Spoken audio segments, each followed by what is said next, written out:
Presentation of Fox Sports. We are Baltimore. We are St. Louis.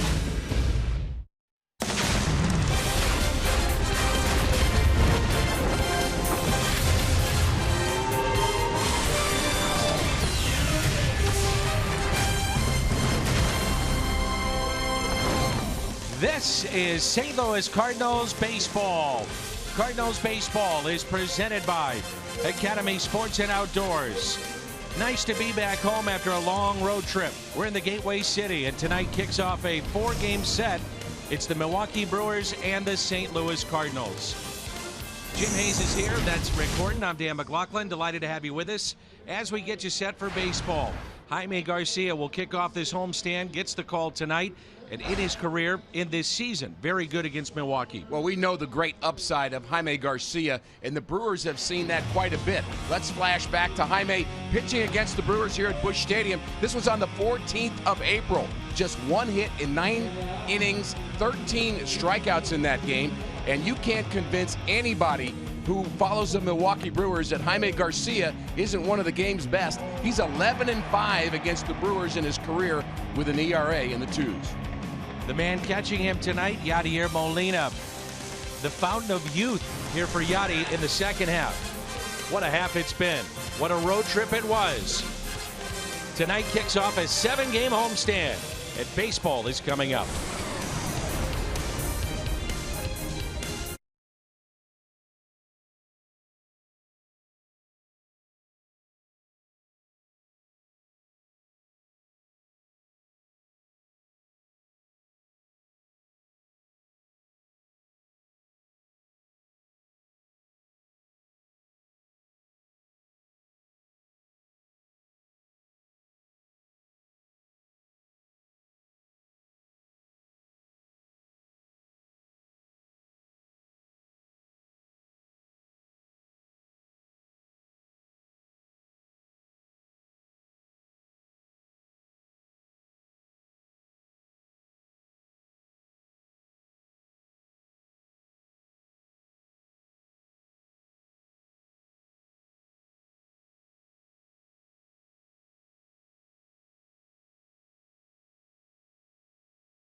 We'll see if that carries over to tonight.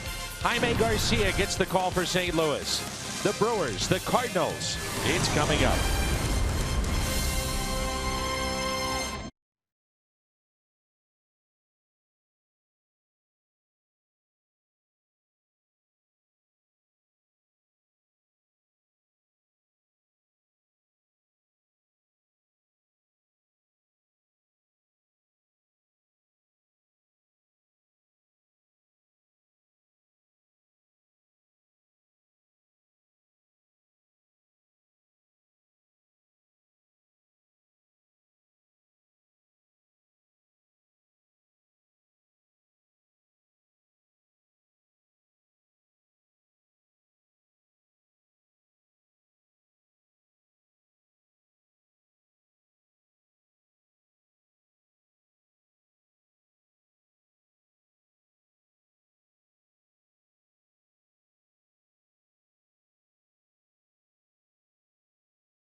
To 500 at 11-11.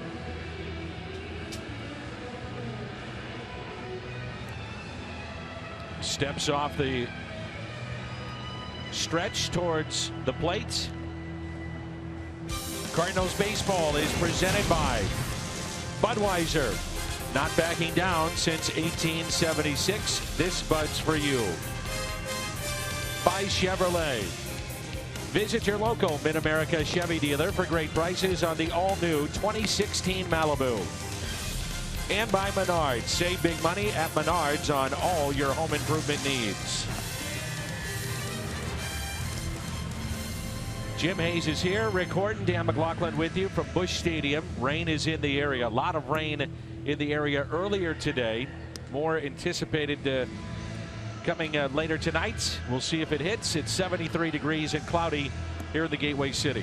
Dan, did you remember how to get to the ballpark today? It's been a while. Long road trip, wasn't it? That was a long road trip. So tonight kicks off a 7-game homestand. Jonathan Villar will lead things off for the Milwaukee Brewers, followed by Broxton and then Braun. Perez, Carter, Santana, Arcia, Maldonado, and on the mound and batting ninth, Junior Guerra. Jonathan Villar, one of the top base stealers in all of baseball, as he's in the top 3. Leading the way has been Billy Hamilton, and Villar's switch hitter has done some damage against the Cardinals. Jaime Garcia 10 and 11. But when he pitches at home, Rick, a lot of times he's a different looking pitcher. Very comfortable here. He has made 27 starts on the season. The 10 and 11 record really shows, I think, the complexity when you start looking at the season of Garcia. He can be really good, and then he has really bad games, but typically at home he is on, and the sinker obviously an important pitch for him. When his sinker is right, so are the off-speed pitches. There's a sinker and a ground ball that's tapped foul.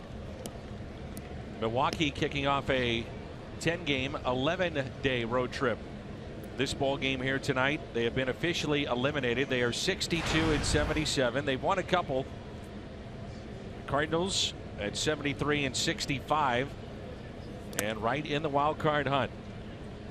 You look at this series and this homestand, Rick, you've got 4 with Milwaukee, a team that's sub 500.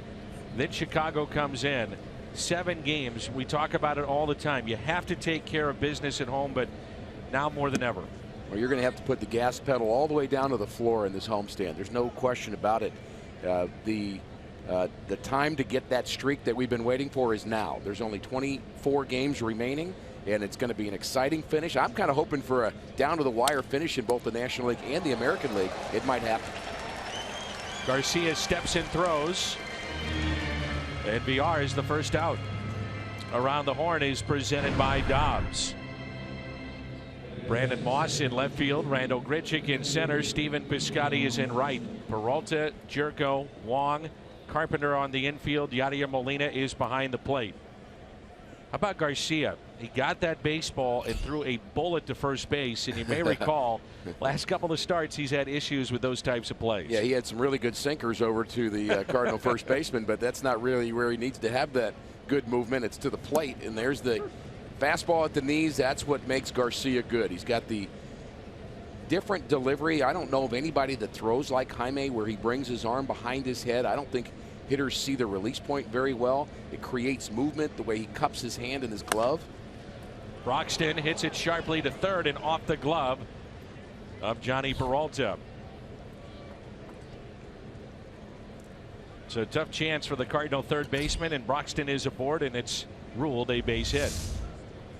Broxton runs well, and on the backhand, Peralta normally very sure-handed, but that ball was smoked. Hard to tell in slow motion how hard that ball was hit. But Broxton, like a lot of Brewers, loves to run. 21 stolen bases for him. The Brewers have stolen more bases than anybody in the National League. The Cardinals are last. So this is a contrast of styles. The Brewers run, the Cardinals hit home runs. Ryan Braun has struggled this season against the Cardinals, really last couple of years. They've kept him in check, and he comes in swinging a hot bat. Keon Broxton, by the way, you see him there. Long, lanky, strong kid. He made an incredible catch at Miller Park the other night off the bat of Anthony Rizzo to take a home run away. And he returned the favor. You may recall Rizzo making a great play standing basically in the seats on a ball that was at Wrigley Field, hit off the bat of Broxton. As Braun hits it out of play. So here's the catch. This is on Wednesday. And Rizzo, he thought he had a home run. Look at how high Keon Broxton elevates to take that home run away.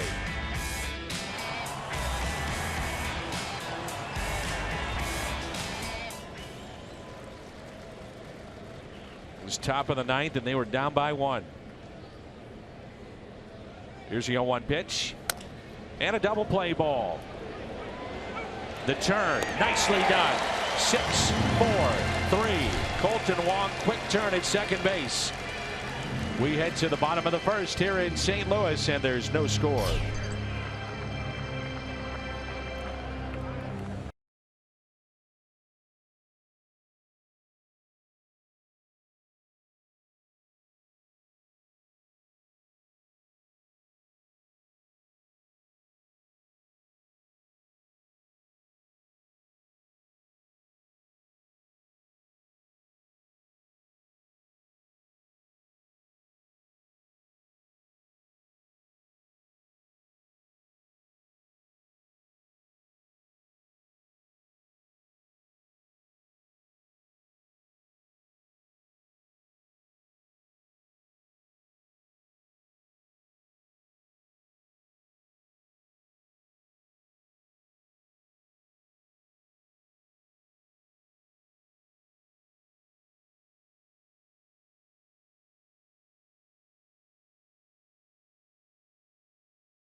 (7-3), 2.85 ERA, and he gets the call here in game number 1 against the St. Louis Cardinals. Matt Carpenter will lead it off, followed by Jed Jerko, then Steven Piscotty, Yadier Molina, Brandon Moss, Rando Grichuk, Johnny Peralta, Colton Wong, and the pitcher batting ninth, that's Jaime Garcia. Phil Nichols, our cameraman. Don't get too close now. Cardinals have beaten Garrett twice, Dan, and he's one of those young guys that's really not that young. There's Phil. Garrett's 31, and he's making his 19th start of the season, and he's really been their best in many ways. But again, he's a long-time minor leaguer getting a chance to play at the big league level, finally. First pitch to Carpenter is taken for a strike. Guerra, the long journey of being released, playing independent baseball. One point was a position player, and now here he is in the big leagues.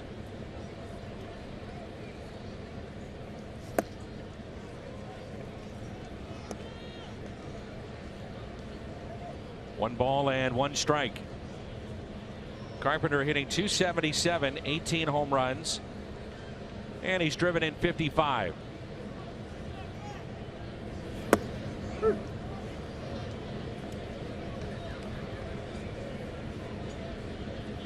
With 2 strikes, Milwaukee putting 3 infielders on the right side, and look at all that room on the left side of the infield. It's as pronounced a shift as we've seen against Carpenter. A little bit low. Maybe they were watching that at bat against Tony Watson in Pittsburgh. And I'm not talking about the final game, I'm talking about the second game. Pitch could have been a strike. What a moment that was. Incredible. 0-2, one of the best closers in the National League. Lifts a fly ball into right center, and it's down. Carpenter digging for second base, and he's in there safely with a leadoff double.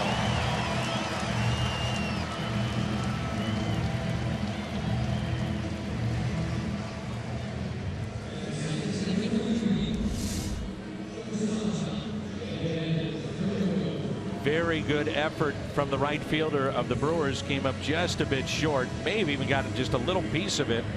And in right field, that's Domingo Santana. So leadoff double, and it brings in Jed Jerko. Good effort there, but defense has been a problem for the Brewers this year. They are last in the National League as far as defense is concerned. They make a ton of errors, particularly the third baseman VR, who's a good player, really good offensive player, has a lot of skills, but he's thrown the ball away a ton, and the Brewers have lost a lot of games because of their defense. And until they called up Arcia, he was at shortstop, then shifted over to third. Some talk that he may be moved to the outfield as Jed Jerko digs in for the first time tonight. Just an incredible year that he's put together. The average is down 242, but 26 home runs out of nowhere, and he's driven in 51. And much of that damage has been done here in the second half. Outfield is deep and straight away. He really carried the team for a while. Sure did. I think when we watch Brandon Moss, you say, okay, Brandon Moss doesn't get cheated. And you say that a lot of times, it seems like, with a left-handed batter. I watched Jerko here in the second half. He doesn't get cheated. Agreed. He's got a big swing, and he also has a really quick bat, too.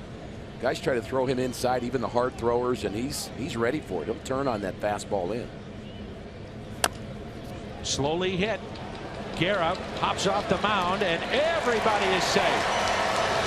Nowhere to go with that baseball. I'm not sure Jerko actually turned on that one, but he gets a base hit anyway. But we're talking about how Jerko, Dan, has carried this team offensively. The Cardinals have had a number of guys do that at different points of the season. And the key for me, not just for this game, but going forward, who's going to lead the push? Lately, it's been Yadier Molina. He's been the hot guy with the bat. For a while, it was Moss. For a while, it was Jerko. You can go back and say Aledmus Diaz was the guy who was stirring the drink at one point. And the Cardinals are going to play in October. They've got to have somebody carry the torch and become a big spark offensively. Could be this guy. Runners at first and third. Nobody out. First pitch to Steven Piscotty. Take it for strike one.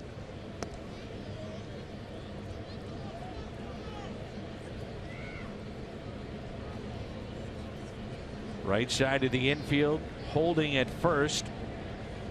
Big first baseman Chris Carter, second baseman Perez is near the bag. And the 0-1 pitch to Piscotty. Here she comes. Chopped foul, and it's 0-2. Cardinals finish up the road trip by winning 2 of 3 in Pittsburgh.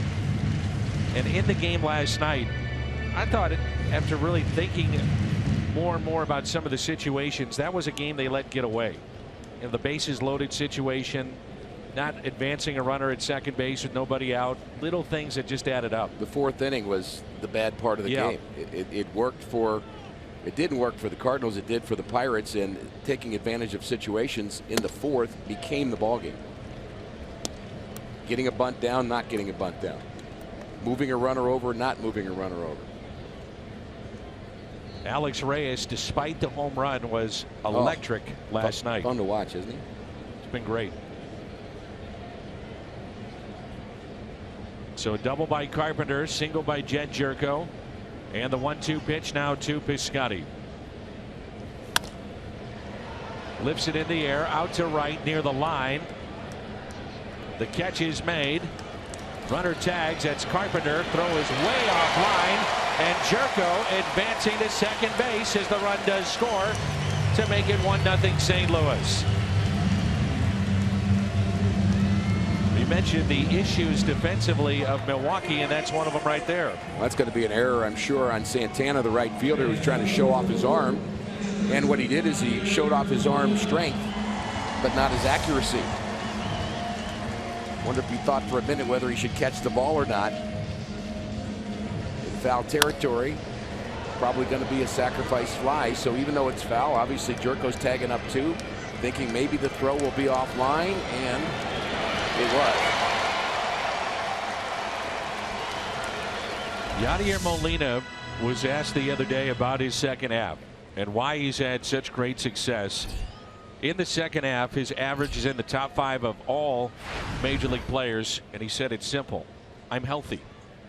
I feel good. Keeps himself in very good shape.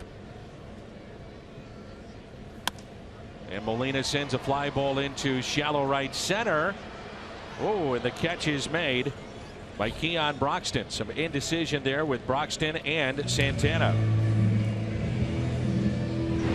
Around the horn is presented by Dobbs. Braun is in left, Broxton in center, Santana is in right. VR, Arcia, Perez, and Carter along the infield. Maldonado behind the plate. Guerra on the mound, and around the horn presented by Dobbs. Some shaky defense in the early going here for Milwaukee.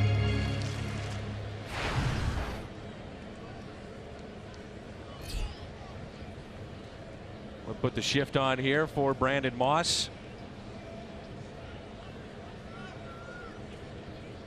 Did not record a hit on the road trip. And he hits right into the shift. From the outfield grass, the second baseman, Hernan Perez.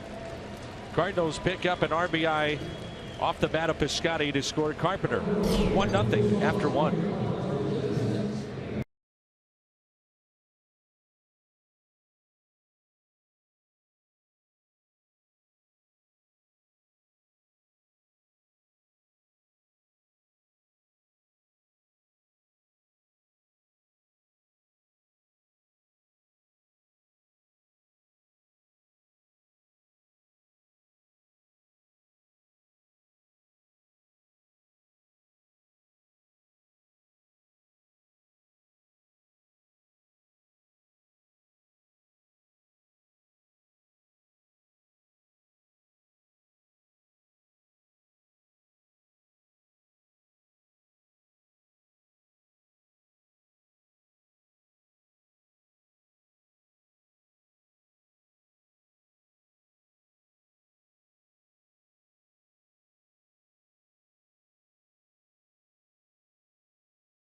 A lot of guys starting to get healthier as we head down the stretch run here in September. More on that. Let's check in with Jim. Yeah, one of those guys, Dan, is Aledmys Diaz. He has missed 34 games with that fractured right thumb, but he may be on his way back in the short term. Diaz is rehabbing with AA Springfield as they hit the postseason last night. Diaz went 0 for 4, drove in a run. More importantly, he was physically able to play the full game at short. Mike Matheny told me Aledmys played very well defensively, which I know was his concern, especially with gripping the baseball. Matheny added, I think right now it's about timing and getting the swing to where it feels good.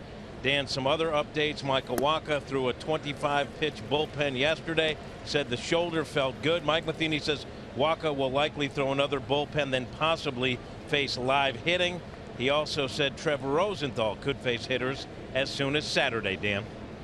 Good news. Diaz could be a huge lift. Holiday obviously could be. Any of those guys.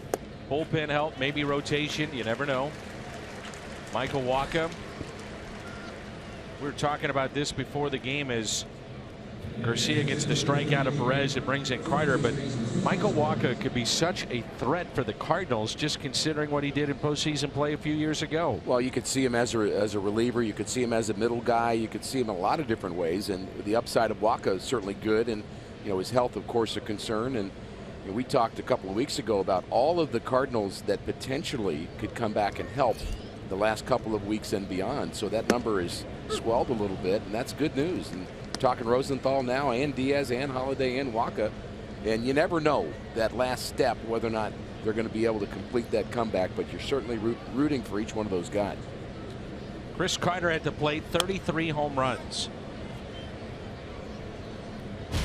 Home runs, that means power. And Power Stats brought to you by Kubota.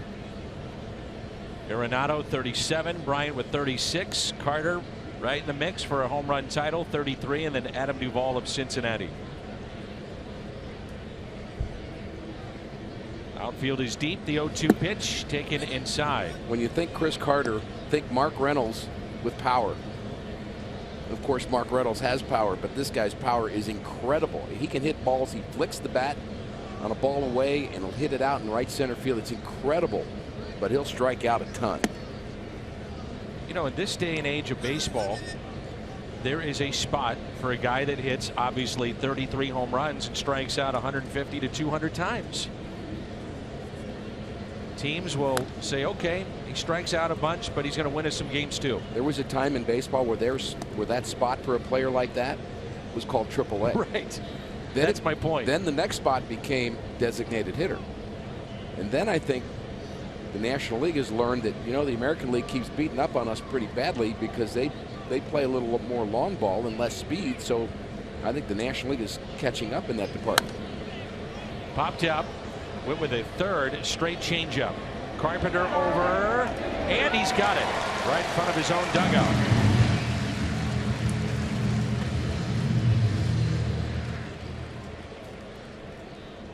This turned out not to be an easy play because of the shift. And the camera of Tony West catching the action there of Matt Carpenter. I'd challenge fans just one time when you're at the ballpark, or doesn't even have to be a major league game, could be your kid's game or your neighbor's game, whatever it might be. Watch a game with defense in mind only and realize how much of the game is affected by plays that are made, plays that are not made, double plays that are turned, maybe shifts that work, shifts that don't work. It's incredible if you think defense, how much you can appreciate the game of baseball at a deeper level. I'm sure you learned that watching every day some of the best defensive clubs that St. Louis has ever had back in the 1980s. If you couldn't pitch for that team, you can't pitch. Out to center, and this ball is way out of here. Domingo Santana with his 7th home run to tie this game up, a solo shot, and it's 1-1.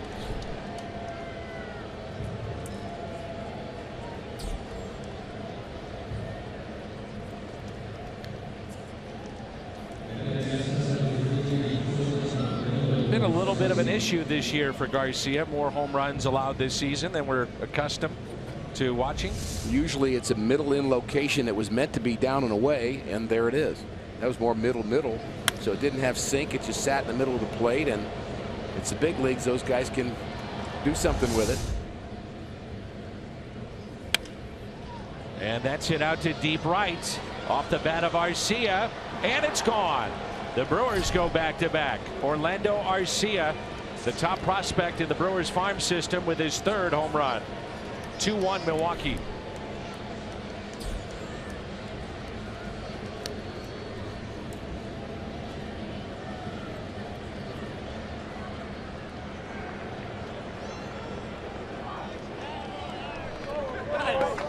This game is reminding me right now of how quickly a team can strike.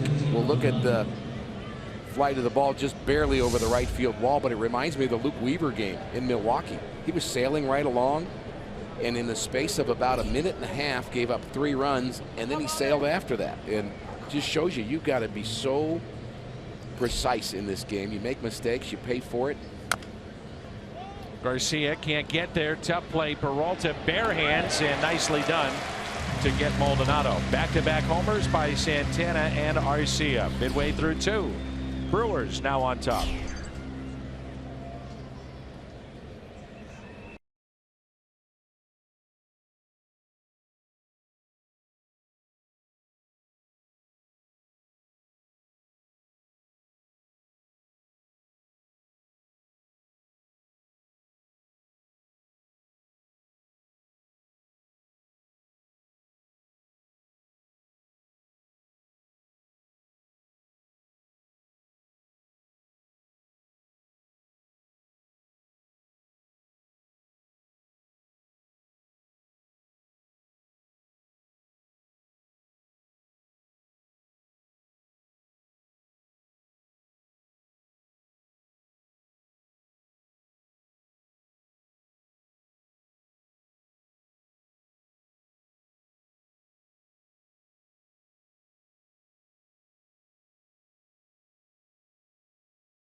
With MLB.com at bat, the #1 app for live baseball.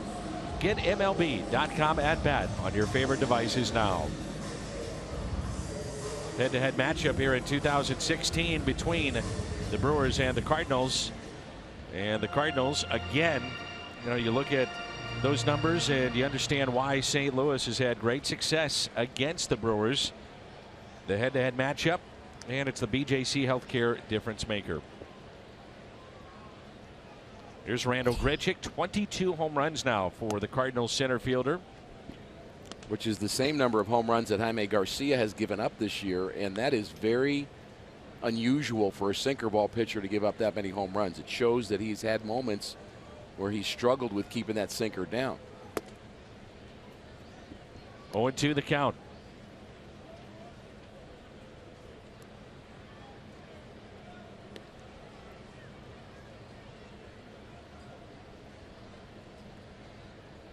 Big gap in left center field for Randal Grichuk.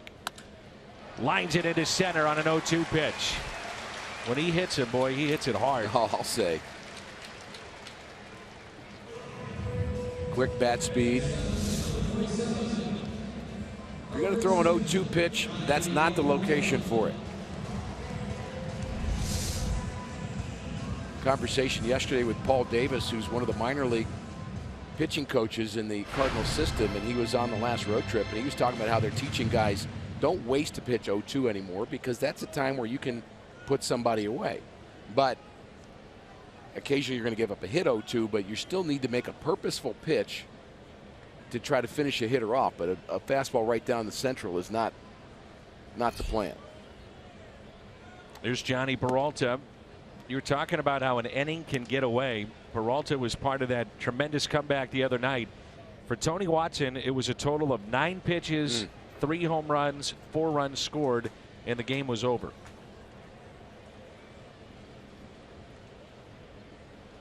Blink of an eye. It was.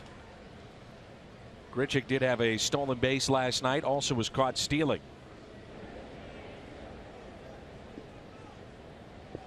I have a feeling that 0-2 pitch that Tony Watson threw Matt Carpenter was pretty close to the place he was trying to throw it.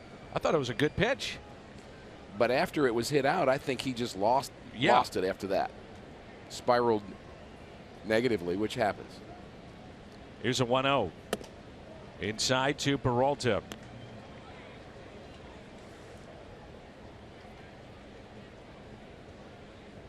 Hyundai pitch arsenal for Junior Guerra. Fastball, split finger. That has been the pitch that got him to the big leagues, and a slider. But the splitter, when right, is a very good pitch, a put-away pitch. Well, when you see a 31-year-old who's finally making his mark in the big leagues, he's figured something out.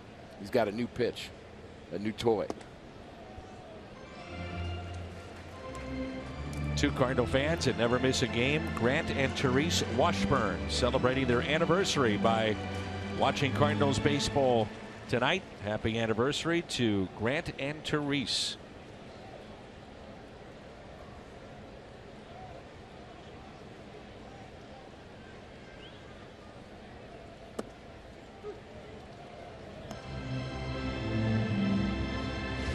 So Junior Guerra, lowest ERA. National League starters among the rookies, and Guerra 2.85 ahead of Taillon. Maeda's had a good year. Anderson, Steven Matz of the Mets. Mets right now are a scary club. The hottest team in baseball. Here's a 3-1 pitch to Peralta.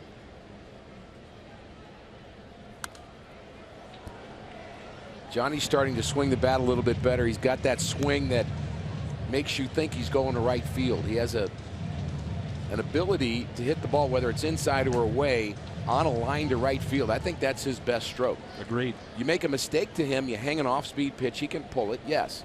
But I think his best stroke is the other way. When he struggles, he's pulling off the ball, especially breaking pitches, trying to pull it. Got a nice See hole if they want to start the runner here. Randall Grichuk on 3-2. Yeah, nice hole over there too on that right side.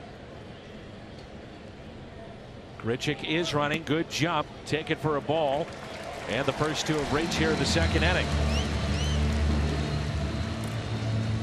If you're wondering, the Mets are off tonight. They'll play at Atlanta tomorrow. And among those that are still in the hunt for the wild card, the Mets have the easiest schedule on paper than anybody else that's going for postseason play. And you said they're the scariest team, and that's part of the reason why. Not only are they playing well, but they're playing teams that aren't.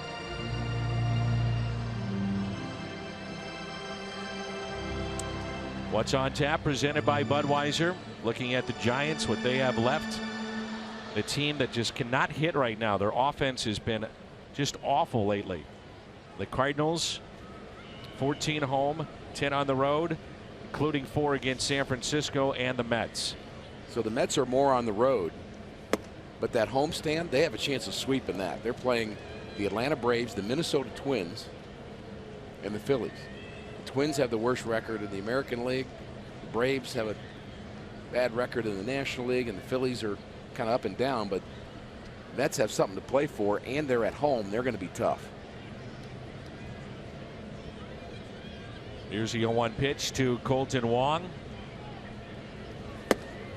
Throw down to second and safe. The Brewers are going to take a look at this. Maldonado loves to do that. I mean, you'll see that over a 3-game series 2, maybe 3 times. Loves to show off the arm.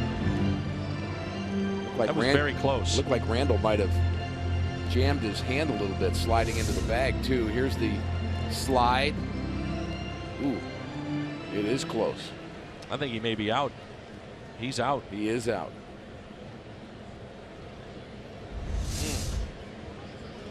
Well, he likes to show off for a reason. Yeah. Well, I think he likes to show off when he plays the Cardinals because he has such great respect for Yadier Molina. That's part of it. We hear it all the time now as Yadi's in his mid-30s, but these young catchers, you talk to them and they say, the guy I idolize, Yadier Molina. He's the standard for so many years and the player and the catcher that we look up to.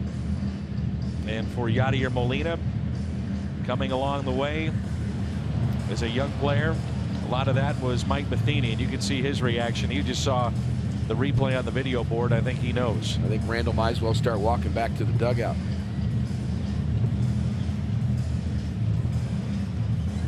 So he is picked off at second base. Now there's one out with a runner at first and a count of no balls and 2 strikes. The call is overturned.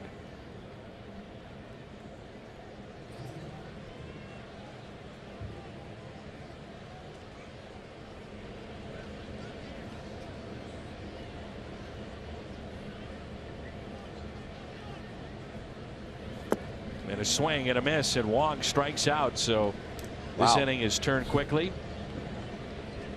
Promising there for a moment. Yeah. And again, the point of how defense can turn things around. The throw by Maldonado gives Guerra a little bit of confidence. Then he's able to strike out Wong. Jim mentioned, Dan, that Aledmus Diaz is playing in the AA playoffs for Springfield. We certainly wish them luck. Cardinals affiliate there in AA. We should also let everybody know that the lower A teams, the short A teams, both of them won championships. The Johnson City Cardinals won, as did the Gulf Coast Cardinals. Steve Turco managing that team, and he's a longtime Cardinal coach, and they both got to pop champagne. And so the young Cardinal players, right out of the draft, the young players have experienced what it's like to win, and I always think that's important. They are to be commended. 1-0 pitch popped up off the bat of Garcia. And we'll see at some point in spring training where those teams are honored before a game, right, on the big field, and receive a ring, be saluted for being the champions of that particular league. Kathy Wise, huge Cardinals fan from Cedar Rapids, Iowa, taking in baseball tonight on Fox Sports Midwest. Never misses a game. The reach of Fox Sports footprint all across the Midwest. 1 ball and 1 strike on Garcia. Slowly hit to the right side, booted by Carter with time. Guerra at the bag and out. Bill Miller shrugging as he looks towards Mike Matheny just to see if Guerra was even on the bag. And he doesn't think he was. Looking at that reaction of Guerra, I agree. Todd Titchener wasn't sure he was either at first. He called him out, but he really looked closely. Bill Miller's convinced he's going to get to stay out there. There's the foot. Does he touch it? He does.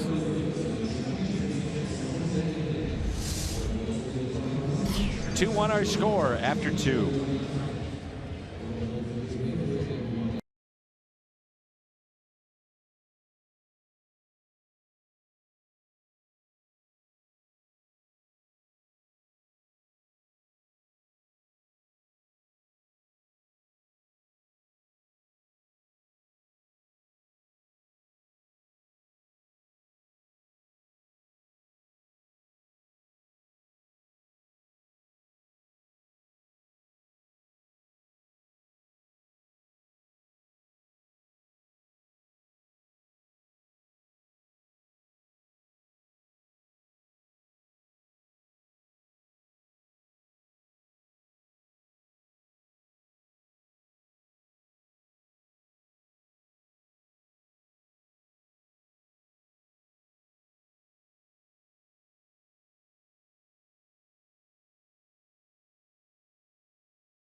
and by your local Volkswagen dealer. Steve Lipstein is the president and CEO of BJC Healthcare and the co-chair of the 2016 United Way annual fundraising campaign. And Steve, this is always one of the interviews we look forward to because it's obviously affecting so many lives of people that need it in St. Louis, and we appreciate you being here. Thank you, Dan, for having me. It's a great night for baseball, and it's a great day because today we kicked off the 2016 United Way annual fundraising campaign. Prior to the game, I got to throw out the first pitch with my co-chair, Gene Dietrich of the Mineta Group, and we announced that this year's campaign is going to raise $75 million. And where does that money go? That money stays right here in Cardinal Nation. It stays in the 16-county region in eastern Missouri, southern Illinois, and 1 in 3 people in our region benefits from a United Way agency. There's a base hit into right center that will carry all the way to the wall. That's the pitcher, Junior Guerra, former position player, now a pitcher. He can swing the bat a little bit, and he picks up a leadoff base hit to start play here in the third. So $75 million. $75 million. You know, the people in our community are amazingly generous. They're caring people, and they know that every United Way gift makes a difference in the life of somebody who is going through a tough time. And you're asking for the smallest of donations, the biggest of donations. Every little bit helps. Every little bit helps, no matter whether you're giving $1 a week or $5 a week, or you can give more. And if you're listening to the broadcast and you go to helpingpeople.org, the United Way campaign is up. We're excited, and we know that there's great need in our community. 80% of the United Way agencies this year are reporting an increase in demand for their services. Where does, give me an example. So somebody donates the money and you got $75 million now ready to roll out. Where does it go? Well, it goes to one of 170 different agencies. But this year, earlier in the year, I visited, the Crisis Nursery, the St. Louis Area Food Bank, Boys and Girls Clubs, the Big Brothers, Big Sisters. But a large amount of the money, Dan, goes to help children, goes to help young people.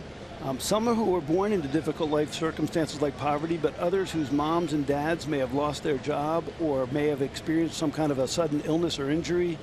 And it is just so impressive to see ordinary people giving of themselves, their time, their energy to other people.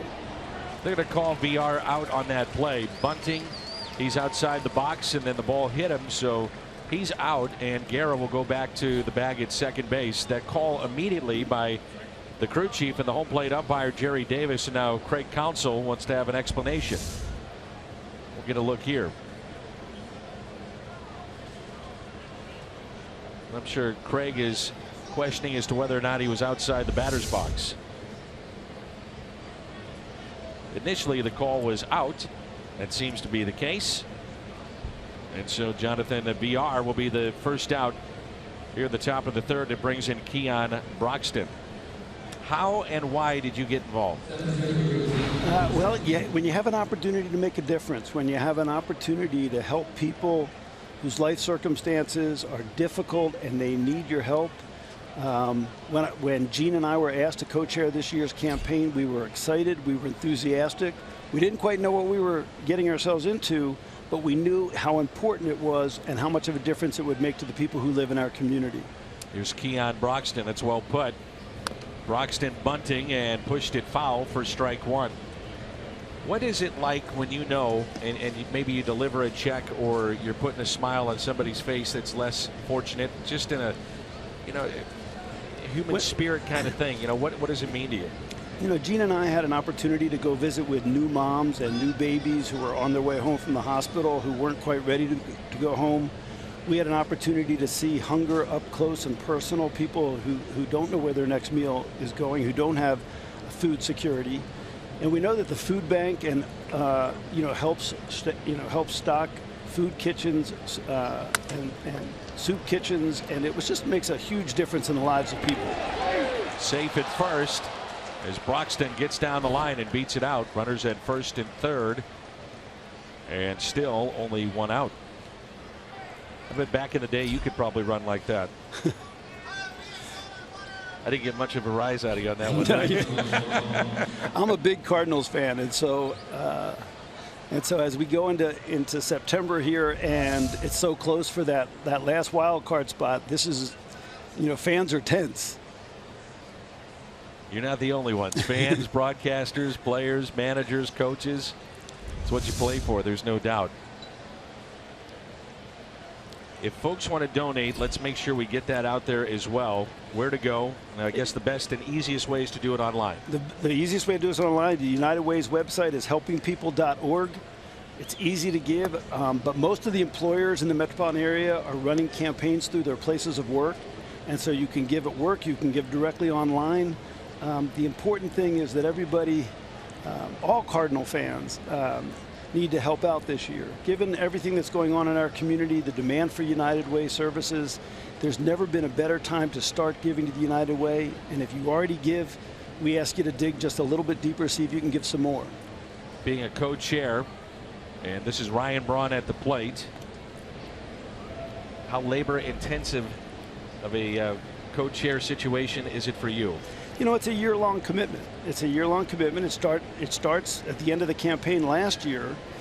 We spend a lot of time at the beginning of the year visiting United Way agencies, which is very inspirational. Meeting the people who work in these agencies, who help other people in times of great need. It was just very motivating for both Gene and me.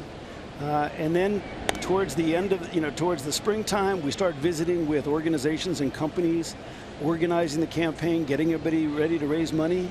And during the summer, we visit lots and lots of people. We ask lots and lots of people to give money. Sure. And then we kick off the campaign here in September, and it'll run throughout this month and all of October. And I'm sure you found in what you do for a living, this is such a wonderful place to live with so many people that do truly want to help.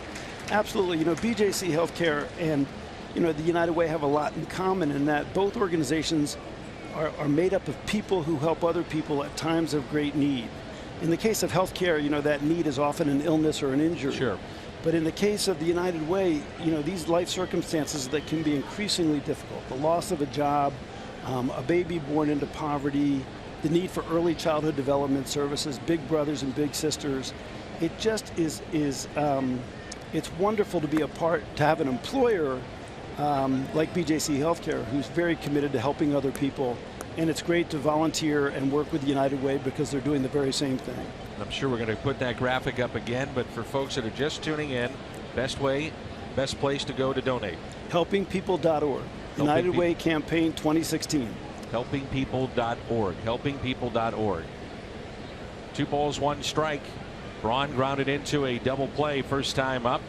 Runners at first and third. 2-2.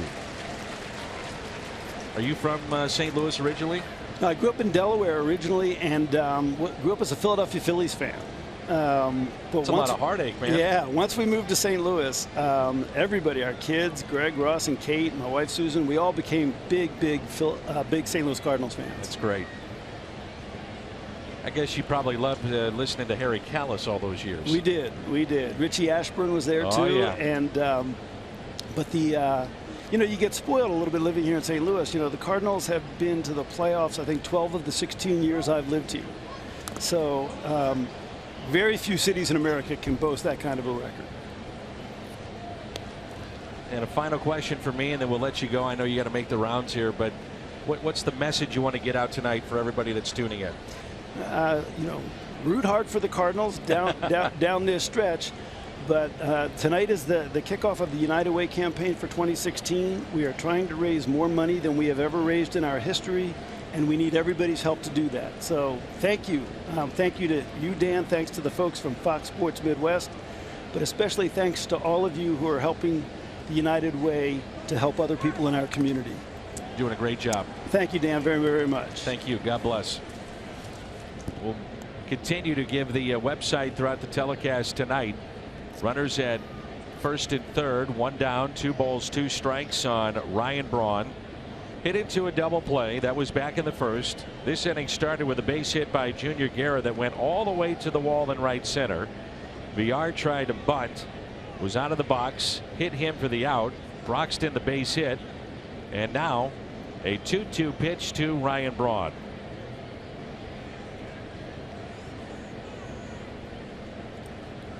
lot of breaking balls in this at bat. Runner goes again. That pitch taken high. No chance for Yadier Molina. Broxton the stolen base. So runners at second and third.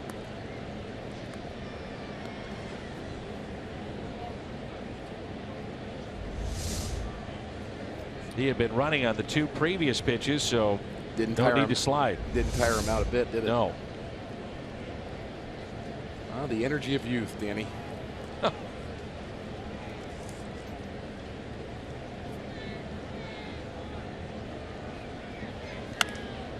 I used to scoff at you when you would say something like that. What do you mean, Rick? Now I say, partner, I agree. I'm not sure when you go from youth to no longer being youth, but I think you're still in that category. Well, you start to figure it out in the mornings, you know, trying to get out of bed. Body aching a little bit. Then you go to fantasy camp and then you really realize it. Yeah. Because you can't walk for the next month. You get humbled, but it's fun. Humility. Well, pretty good battle here with Braun and Garcia.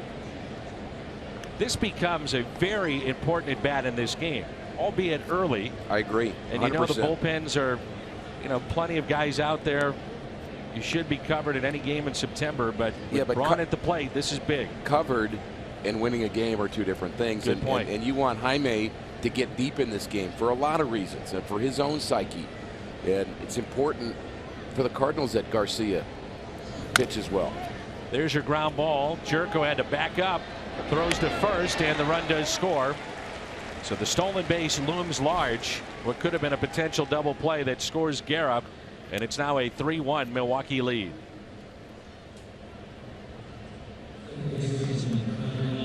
That was not an easy play, by the way, for Jed Jerko. Looked like that baseball had a little topspin on it. We've seen him play shortstop a lot lately, and the way I've kind of figured him out is, you know, he's a guy that when you look at him, you say, well, I'm not sure if he's a great athlete or not, but he is a great athlete. He has tremendous hand-eye coordination, and he'll be very creative about what he does at the shortstop position to make up for some of his range issues. Driven into right field off the bat of Perez. That'll score another run, and that makes it 4-1 Milwaukee.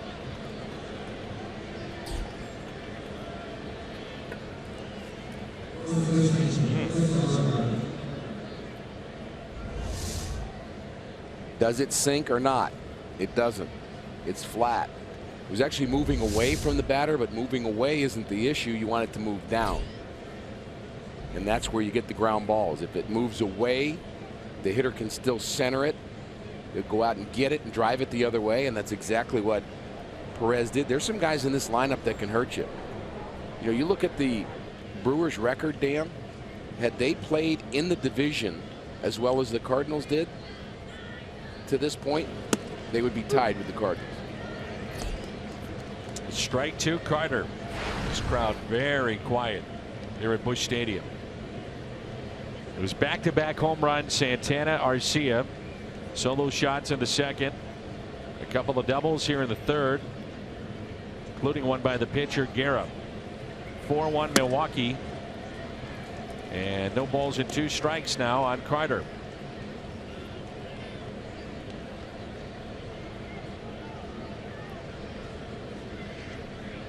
The Cardinals at the start of play 30-37 at home. See, Carter strikes out a ton. 176 on the year. 0-2 pitch. The runner goes. Throw by Yadi a little late, and a stolen base.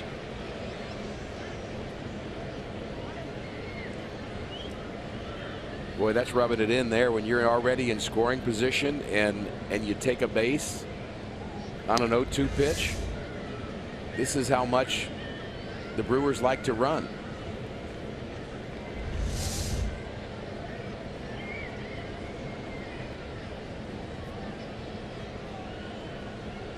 Here's a 1-2. Check swing. Did not go. I don't think we've seen, since Molina has been a part of the big leagues, teams run nearly as much as they have this season against him. And I don't think it's an indictment on Molina, but more so the pitching staff and keeping runners close. The Reds would be in that category. Sure. In fact, the running teams in the National League are all Central Division teams. Pirates like to run, the Reds and the Brewers. 3-2 the count. This has turned into a very long top of the third.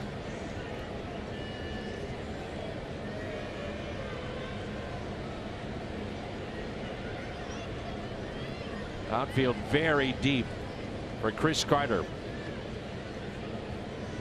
3-2 pitch. Shallow center. Who wants it? And the catch is made by Wong. They were waiting for the center fielder Grichuk to come in. Wong took it.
At Ballpark Village now through Sunday.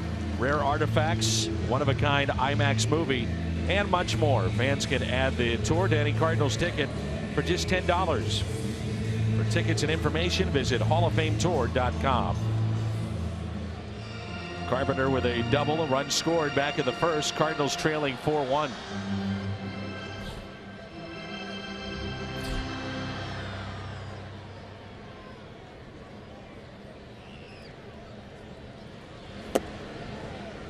And you know, Colton Wong made a terrific play on the road trip on a ball very similar to the last play in the top of the third inning. I can't believe Colton can go that far and catch a ball which basically is in shallow center field. Randall Grichuk, in my mind, I love Randall Grichuk, but he is having a hard time getting jumps on the ball. He lays back, doesn't even really come in for that, doesn't think that's his ball. That's a center fielder's ball. He's not seeing that. He's not charging to the ball. And I don't know if it's a visual thing or not, but a number of balls on the road trip he had late jumps on. Again, I love Randall Grichuk. I'm glad he's in the lineup, glad he's on our team, but it's something he's going to have to work on. Wong's play in Pittsburgh is the catch you're referring to. Back to the infield, sliding for it. It was an incredible play. He's actually in left center. Yeah. Swung on and missed by Carpenter. And strikeout number 2 for Guerra. Not picking on Randall. In fact, I have great conversations with both of Randall's parents, and I know you do too, as they travel around. And his dad told me in Houston we were there. He says, "Well, I want you to say good things about Randall tonight." And I said, "Well, I always do." And he said, "Well, only if he deserves it," which I thought was a very fair way to fair assessment. Fair assessment. He says he's got to earn it, and he certainly earned a lot of positives. But that's an area that's a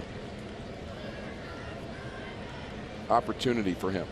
Just seems like on the balls coming in, late jumps. I've seen a little bit of that.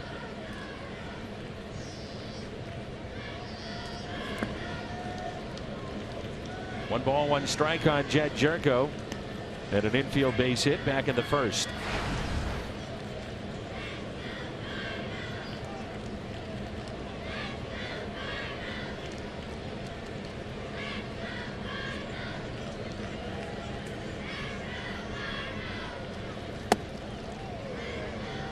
Calling the balls and strikes tonight, Jerry Davis, the crew chief. Todd Titchener at first base. Carlos Torres at second. Rob Drake down at third.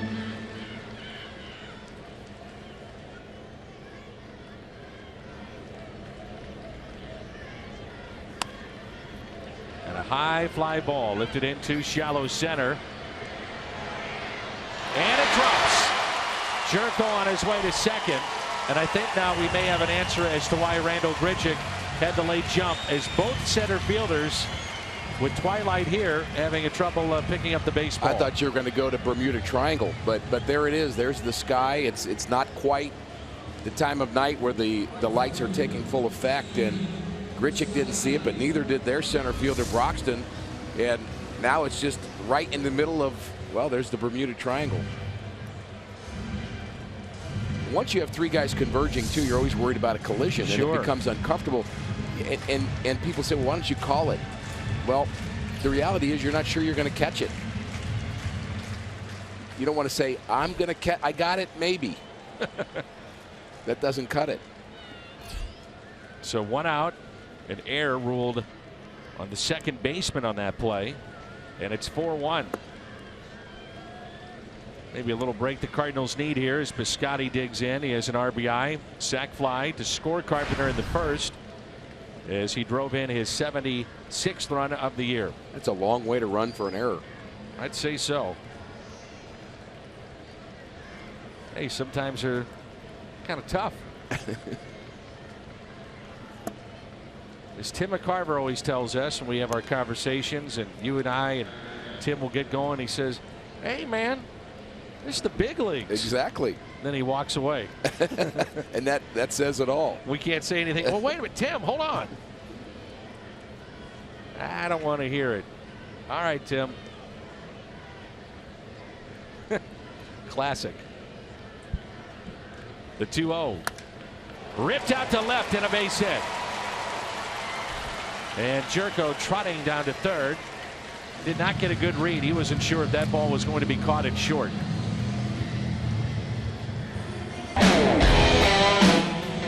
Every weekday morning, Skip Bayless, Shannon Sharp go head to head. Undisputed.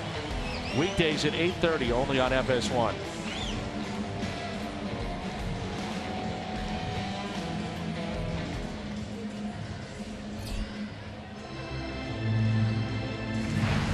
Runners at the corners, and it brings in Yadier Molina. Hitting .287 with runners in scoring position.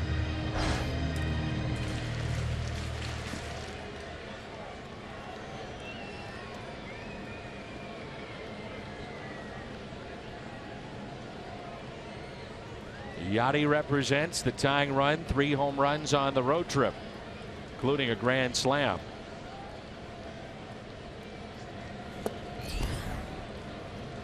Well, just like when we're talking about the at-bat of Brian Braun being a key at-bat in this game potentially, this is one right here.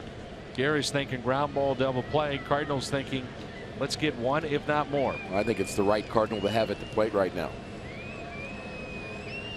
The way he swung the bat on the road trip, .438 average, and drove the ball with authority. To the point that, Rick, you look at the right fielder. He's a little shallow. Yeah. I agree.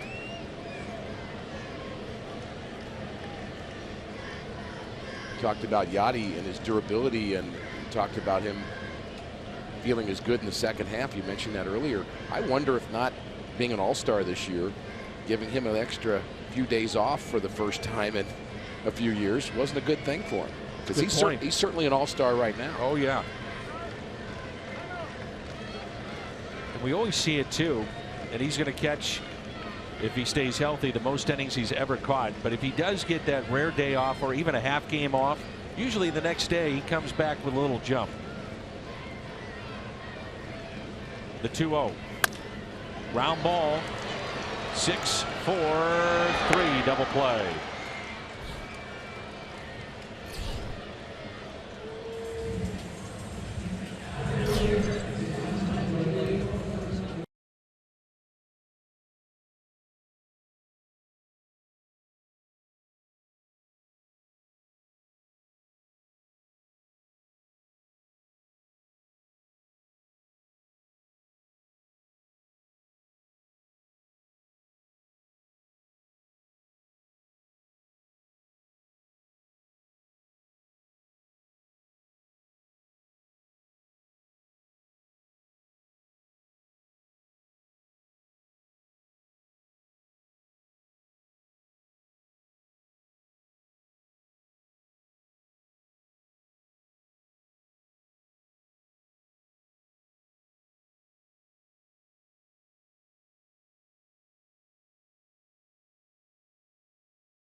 Milwaukee Brewers here at the top of the 4th.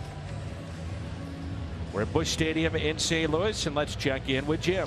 Dan, it's been quite the journey for Jose Martinez, who had toiled in the minors for a decade, but got his first major league at bat on Tuesday. We had him on the pregame show, and here's a guy that had been a top prospect in the White Sox system before a knee injury almost ended his career.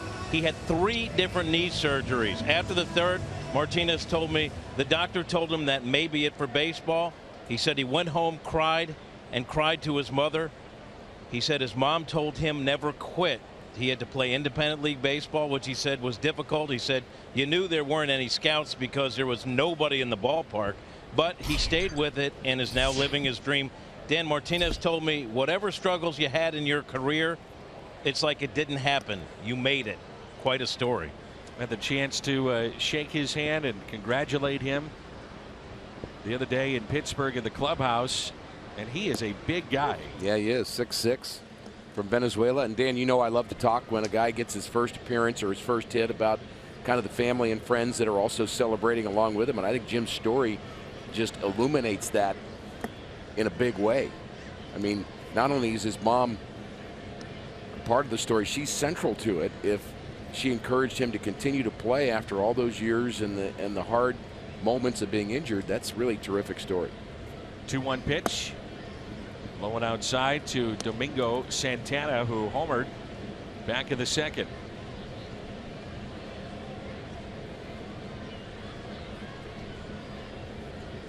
(3-1). I think that's part of Jim's great work. We'll look at the home runs early against Garcia. Back-to-back home runs in the 2nd inning. Both balls up in the zone. One to center. Garcia to right.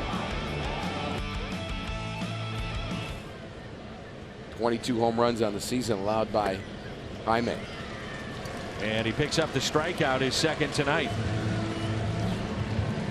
I find it amazing.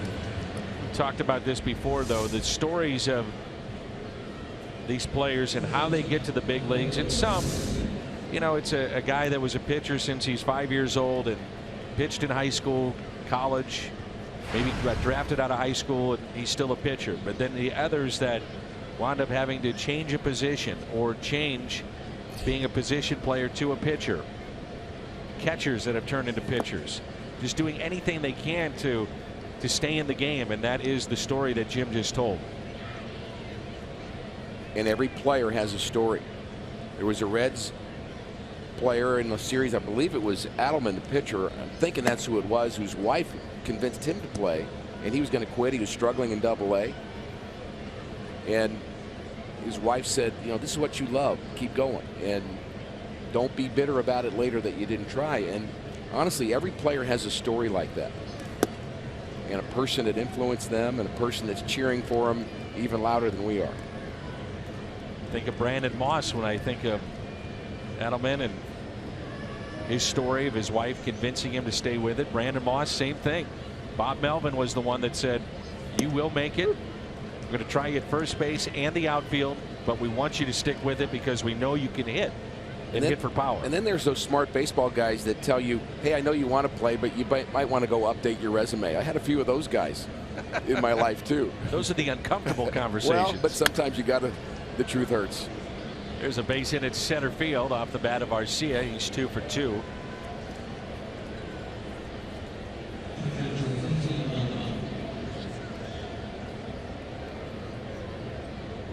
Talked to John Mozeliak about Alex Reyes, Luke Weaver. I said, how great is that for you to make that that phone call, to call them and say you're coming up to the big leagues? He said, I don't. I said, really? He said, no, that's Gary LaRocque, it's John Vooch, it's the manager. Let them do it. They're the ones that have really been instrumental in helping them get to the major leagues. He said, I have to make the conversations, or have those, of the ones you talked about, that maybe you're no longer needed here. Well, often the real thrill is the minor league development guy, not just Gary LaRocque doing it, but sometimes the coach or the pitching coach or the manager that's also involved in that conversation. And you know, there's sometimes they'll play little tricks on you, like, hey, I need to talk to you. And you're thinking, uh-oh, what did I do wrong? And then you're thinking, well, maybe I'm going to the big leagues. I know there's I'm pitching pretty. What's going on here? But they're trying to kind of set you up a little bit, which happens in this game. But when they deliver that news, they're part of that celebration too, because they've seen what you were, and then they've seen what you've become, and they're excited that you're going to get a chance to go forward with that at the big league level, and they're a part of that. The minor league development guys do tremendous work, not just the Cardinals, all the way around.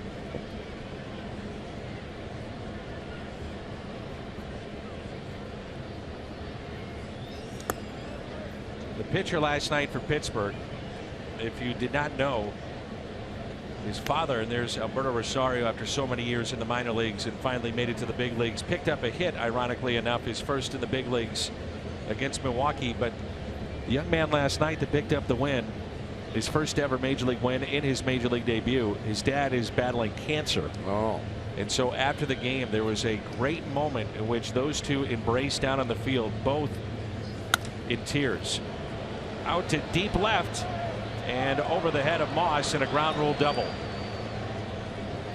Maldonado picks up another double, the third of the night here for Milwaukee.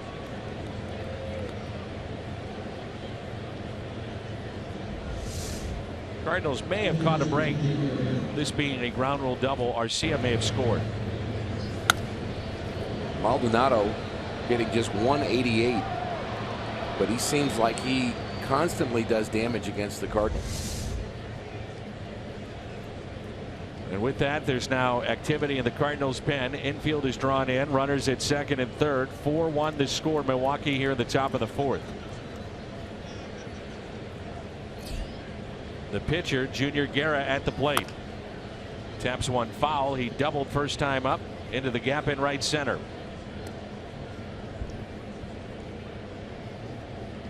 Pittsburgh in the bottom of 5 has jumped out to a 3-0 lead over Cincinnati.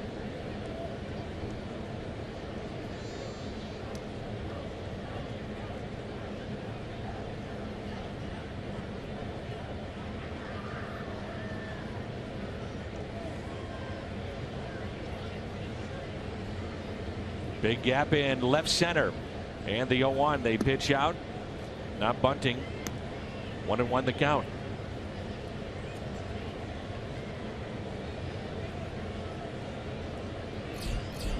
Miguel Sokolovic pitched well lately since his recall. Really pitched well a year ago for the Cardinals. Underrated, I would say. Here's a 1-1. Taken high. I have to say, just about any starter has a short leash in September, where the importance of every game is at a premium. This isn't April and May. This is September baseball. From the Cardinals' perspective, you're saying, all right, he's got the pitcher here, a chance to get out of this inning unscathed. Well, you can't let this game slip away here, and it could very easily happen here in the 4th inning.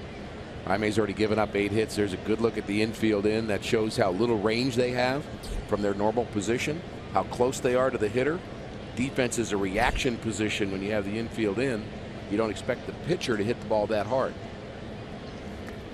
A swing and a miss, but the ball gets through Molina, and a run will score. And Guerra forgot to run. First base unoccupied, and he should be at first base. Mistake by Guerra, the pitcher. Didn't understand what was going on, or maybe didn't know the rule. Good thing he didn't. Yachty certainly understood it. Here's a curveball in the dirt, gets by Yachty. Guerra doesn't run. He's out. He's waving the guy home. He ought to be waving himself to first. And he finally realized that Yachty's going to go tag him, but he's telling somebody, cover the bag because we got to get this guy out. He's not out yet. So Jonathan Villar will be the hitter. Villar is 0 for 2, runner at third, and a 5-1 Milwaukee lead. That's ball 1. In the driver's seat, Kia in the driver's seat. Stolen bases first season with the Brewers all time. Tommy Harper had 73. Pat Listash, Rookie of the Year in 92, 54, and then VR. Here's a 1-0.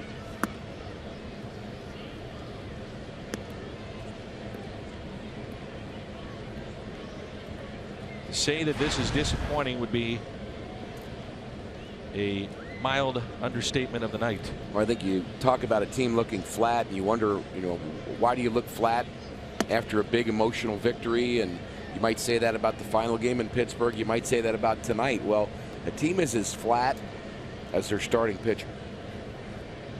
And we've been spoiled in St. Louis year after year of a starting staff that was right on time night after night, and we've been a little more unpredictable this year with our starting staff.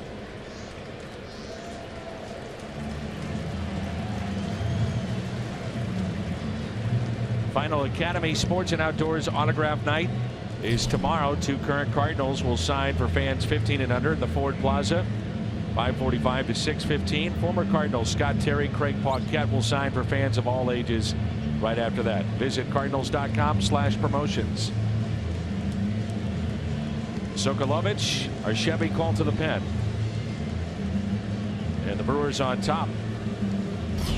A score of 5-1.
Jaime Garcia. 3.72 ERA, just over 9 innings of work this year. 5-1 our score here at the top of the 4th with 2 outs, runners in 1st and 3rd.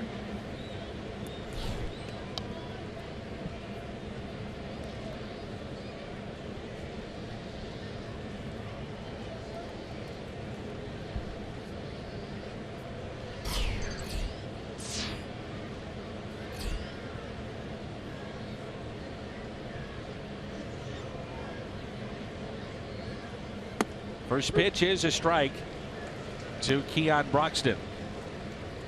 Sokolovich has the outstanding changeup. Throws it 28% of the time, but that is his best pitch. Throws a fastball and a slider as well. Slider can be a plus pitch for him too, but the changeup is his out pitch. It's his go-to pitch to get outs.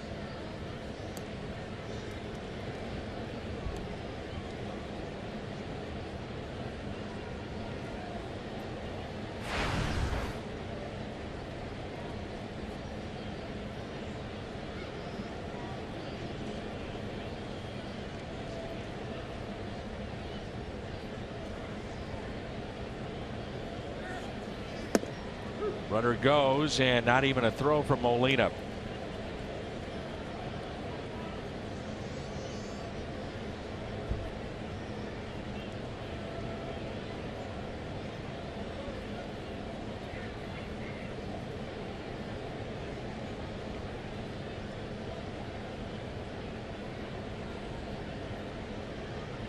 Here's the 0-2. Taken low and outside.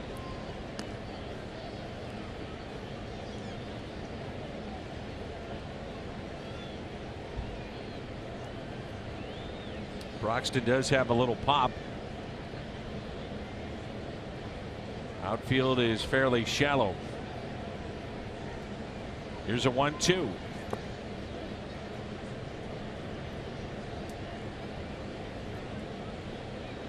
Yachty is receiving the ball behind the plate. He seems a little beat up here tonight. It's been a long night already for him. Cardinals need him behind the plate. Certainly have the offense to get back in this game.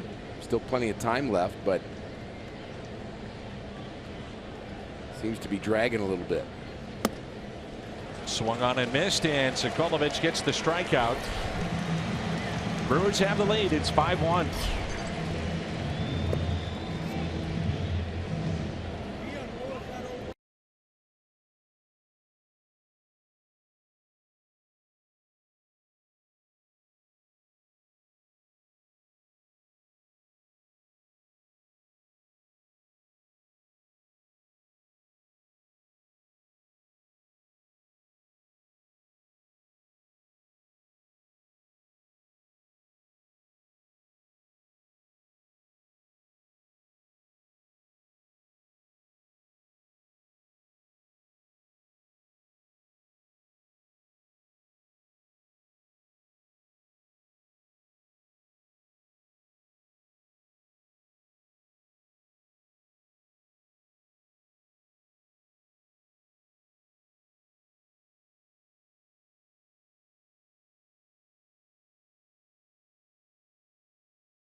At McDonald's. Brandon Moss, Randall Grichuk, Johnny Peralta for the Cardinals, trailing by 4.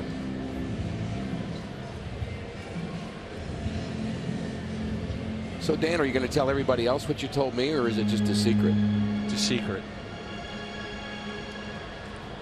No, that can't be. It's a secret. No, you didn't tell me not to tell other people. Fire away. Dan said between innings, and I agree with him, that he believes that the Cardinals are going to win this game. I do. And I think that optimism, well, you're just basically a cheery, optimistic guy by nature. No but question. I think you look at what the Cardinals offense has done this season, especially 7th inning and beyond, and that probably feeds into your normal psyche. I want to go back to that cheery part. Is that a shot at me? No, no. Okay. You get the calls ready. That's all I'm saying. I'm agreeing with you. All right, you're going out on a limb. I'm going on the same limb you're already out on. Tom Mee, our director, says it was a shot at me. That was supposed to be a secret.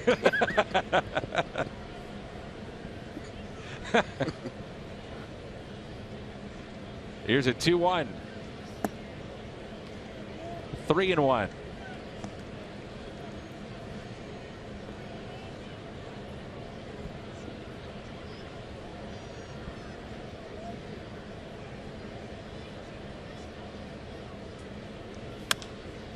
Moss with a fly ball into left center, and the catch is made by Broxton. Boy, they have had all kinds of issues with fly balls. Not the sky this time.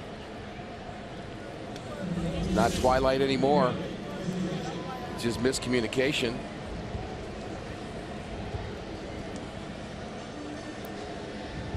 This game has the feel of a spring training game. So far, it does. On both sides. So did Game 6 of the 2011 World Series. Through the first 4 or 5. Here's Grichuk inside.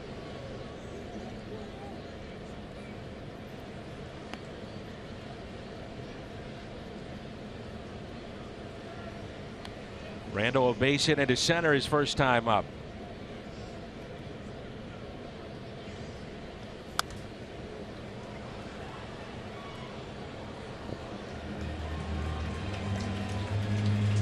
That's tough there. We had a couple of guys going after that foul ball.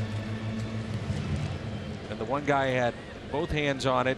He took the brunt of the punishment, landed right into the buddy next to him, right in his hands softly. Take him any way you get him, Rick. That's just the way it is. Is that how we're going to be if we get one up here? No. Throw you down, I'd tackle you. We haven't had one. You mean try to find the exit? You'd be underneath this table. I will be honest. You know, I never stretch the truth reporting the facts, my cheery personality. I saved Al one night in Milwaukee. Did you? Oh yeah. I saved him. Popped up.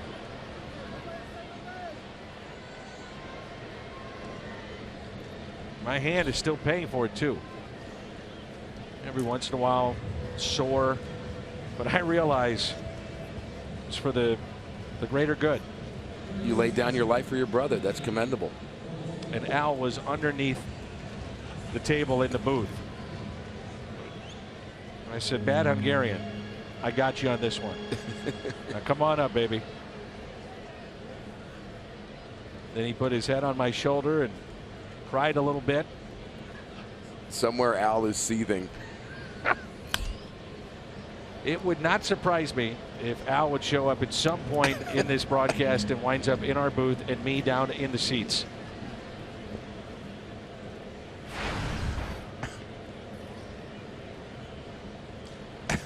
Poor fella. I felt bad for him. I had to protect him that night. I just got a text from him. He is disputing your facts. claims.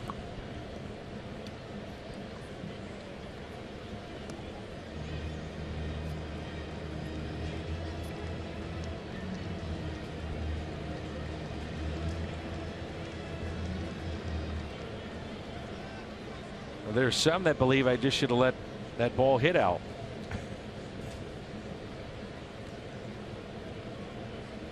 Here's one.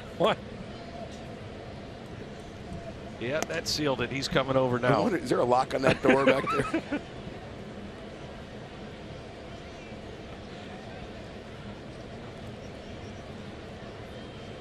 Here's a 2-1. Little bit low to Peralta. 3 balls and 1 strike. Pitch count at 57 for Guerra. That's Scott Warman right there. Where's Al? Unfortunately, I don't see Al.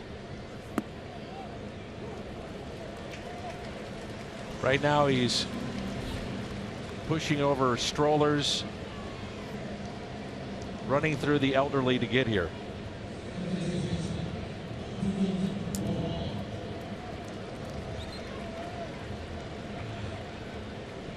So 2 outs and a runner at first. You know, Garrett looks good here tonight, but he looks gettable to me, Dan. I think that it may be another reason to fuel the optimism. It's not as if he's just blowing Cardinal hitters away. He certainly has been effective, but just seems gettable.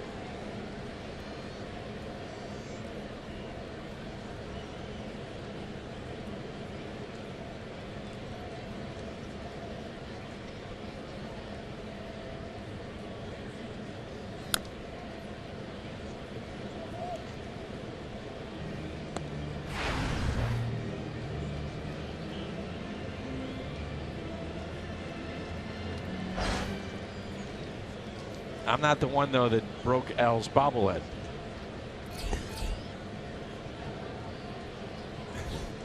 Adams is on deck. Nice deflection. Good point.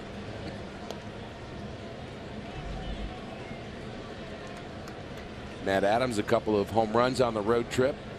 Back-to-back nights on deck circle. Colton Wong could get on. Mike Myers getting loose in the Cardinals pen. It's a balk is called. No, but it's a home run. And now it's a home run. They called the balk, and Wong smoked it into the Cardinals bullpen for a 2-run shot. You don't see that every day.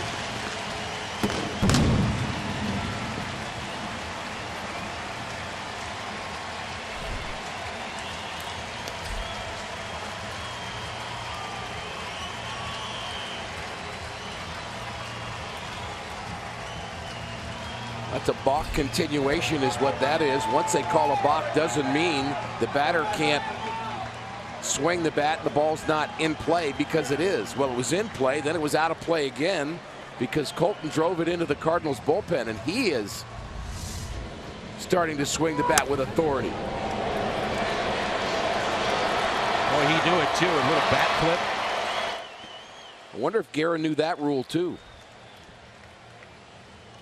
It's a rule that you should know, but you don't see it called very often. And Guerra is confused. I would say I've seen it 3 times in 30 years.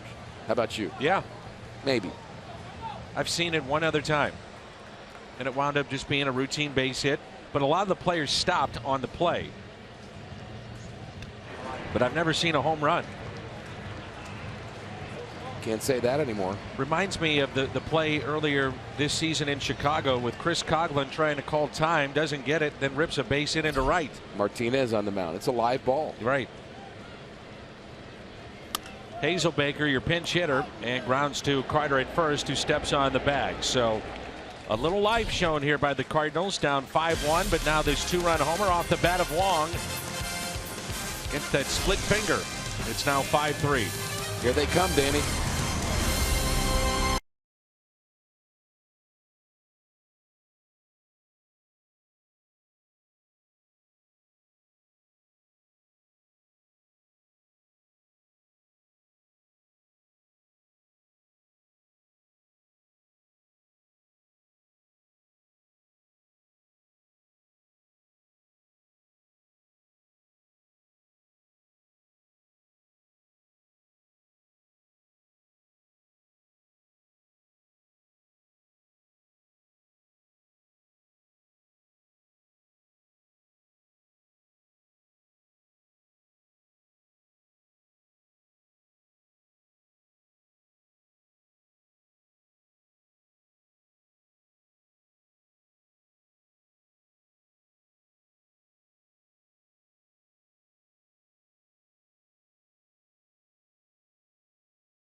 Can't frighten you, you know that. Oh, I'm well aware. Mike Myers picked up his first major league win, kind of lost in all the hoopla of the 3 home runs the other night. In that 9th inning against Tony Watson was the fact that Myers had a scoreless 8th inning after what was no other way to put it, a horrific debut on Sunday Night Baseball, but he had a good year at AAA, and here he is. Well, both on the TV and radio side, we use the word redemption in the broadcast and the telecast, and that's the word he used. At the end of the night, he felt like he'd gotten a better feeling back. Now, this is a guy that was the best starter in AAA, so it's not a guy that didn't earn being here. He just had, well, he had a bad day.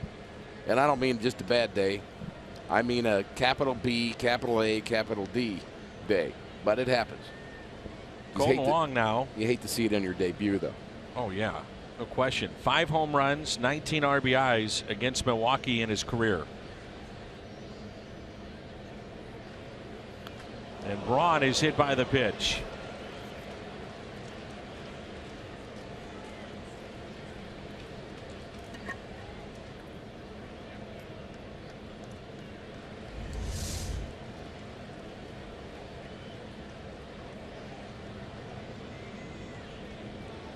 Like a glancing blow.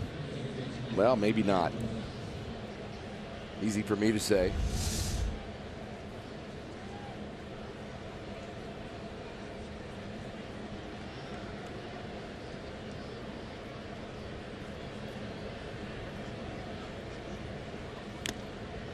And there's strike one on Hernan Perez.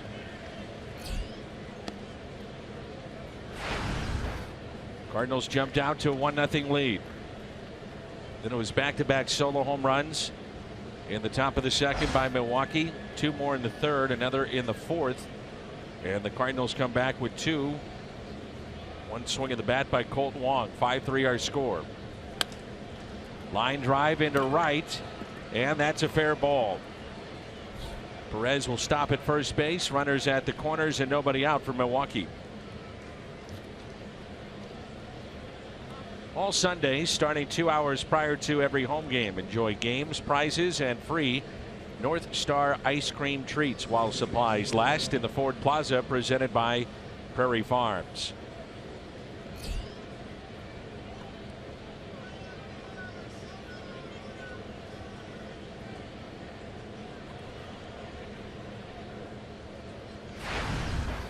Here's Chris Carter, hitting just 178 with runners in scoring position.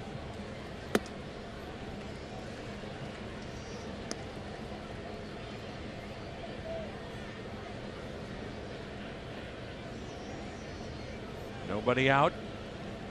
Infield is back.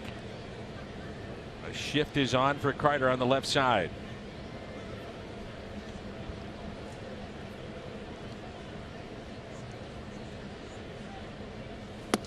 Oh, 2.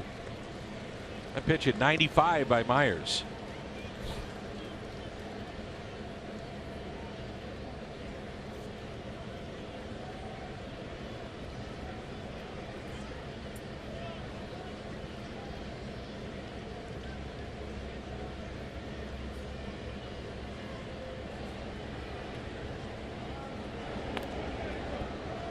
I remember Hernan Perez when he was with the Tigers, and he was an infielder, and he's played short, he's played second, he's played third. We've seen him in the outfield in Milwaukee, so he can play anywhere. But the more I see him, the more he impresses me.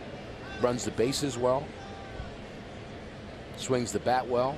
Good player. Here's the 0-2.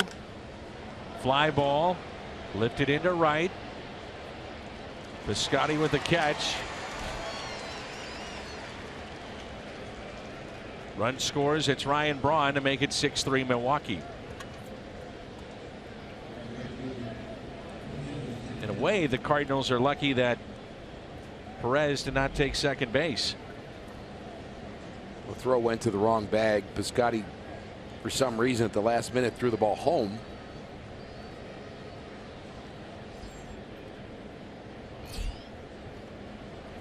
So Carter picks up the RBI, number 79.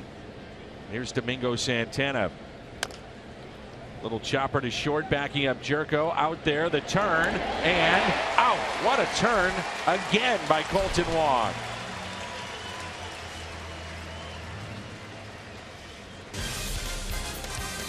Watch this quick turn.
One of those moments you remember where you were at if you're a Cardinal fan. And historic home run number 62.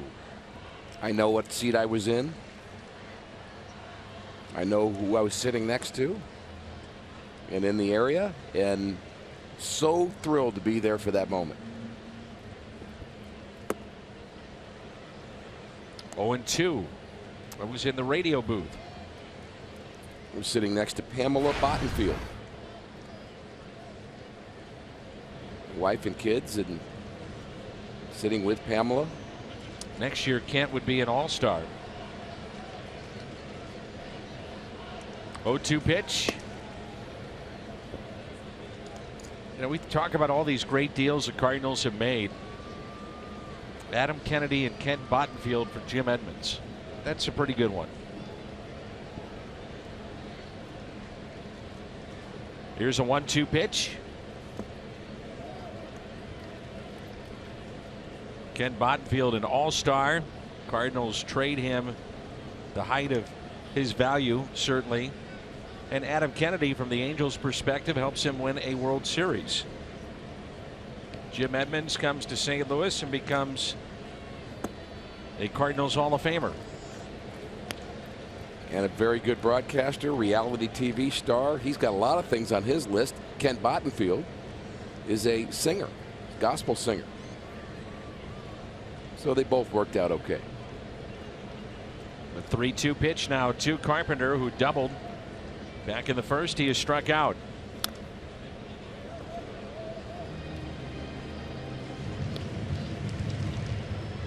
A lot of fans were coming up to me before the game tonight here at the ballpark talking about that historic ninth inning for the Cardinals against Tony Watson. They said, have you seen anything like that? And the one game that comes to mind is the Cincinnati game against Danny Graves. But in all your years of being around baseball, anything like it for you?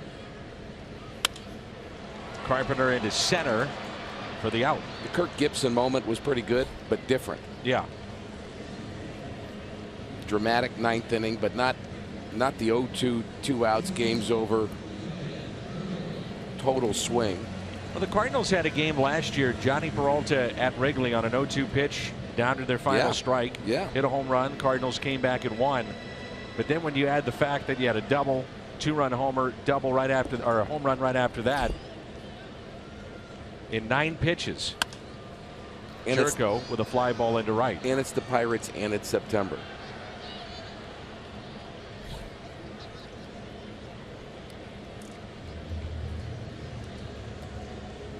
Game 6 of 2011, of course, Cardinals numerous times down to their final strike.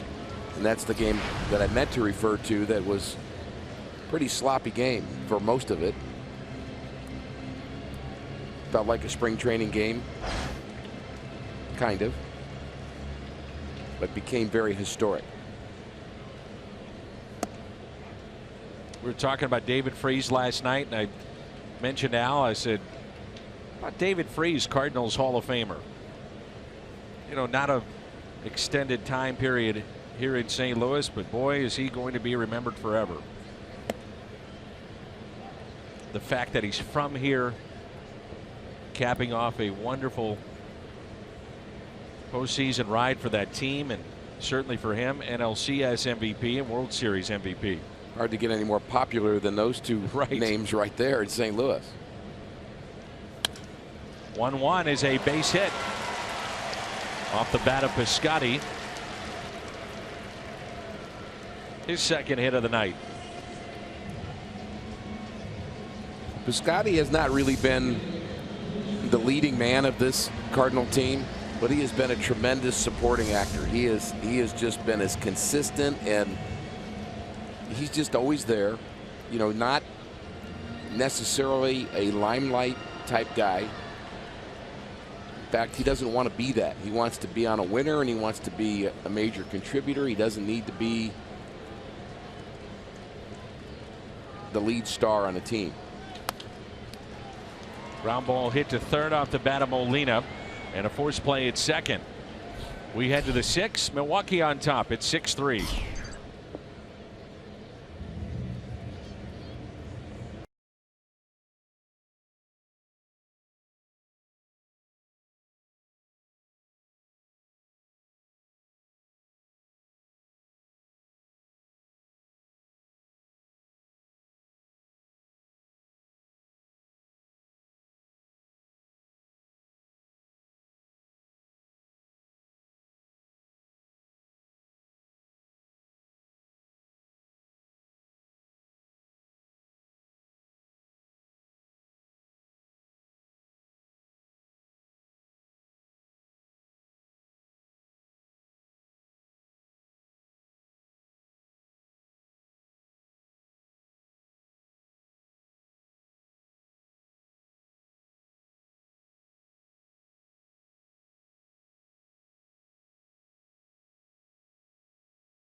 Mobile.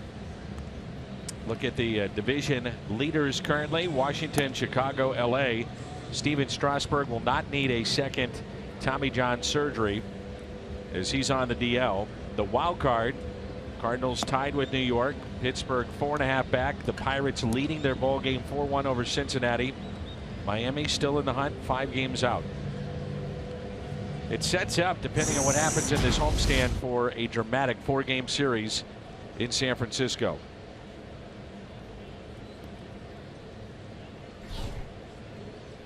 I mentioned it earlier.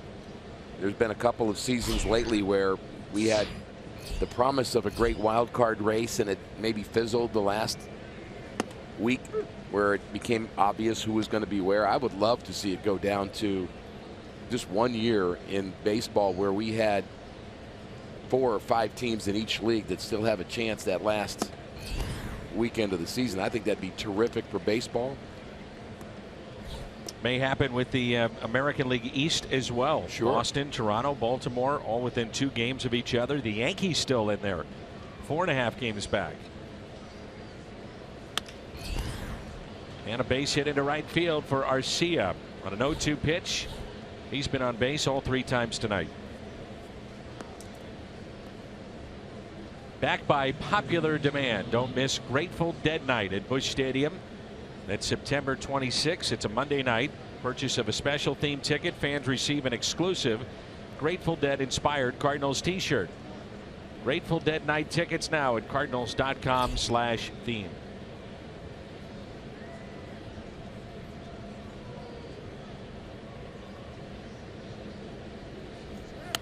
Runner was going. That's Arcia. And Milwaukee, they come in here nothing to lose. They're running wild here tonight.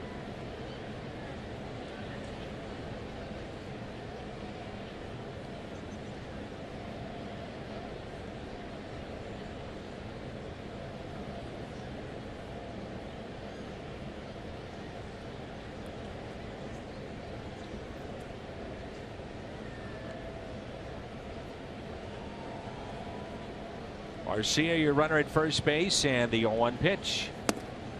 Good fastball at 94. You know why they run a lot? Because they can. Pretty good speed, athleticism. Organizationally, they've made the commitment to look for players that run, and not every organization does that anymore. I think there are going to be some teams that are going to think more about the glove in the future too, as I've mentioned, the importance of defense. There's a high fly ball lifted out to deep left field off the bat of Maldonado. And a home run. 7th this year, 2-run shot.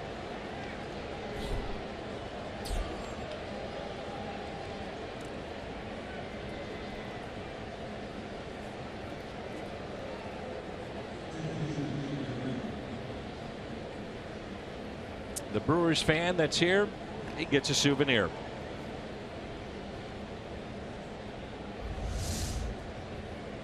It's a breaking ball that just sits there. You see the spin, but the dot was big on the slider. Hittable pitch. That's a base hit off the glove of Carpenter. And Junior Guerra, the pitcher, has his 2nd hit of this ball game.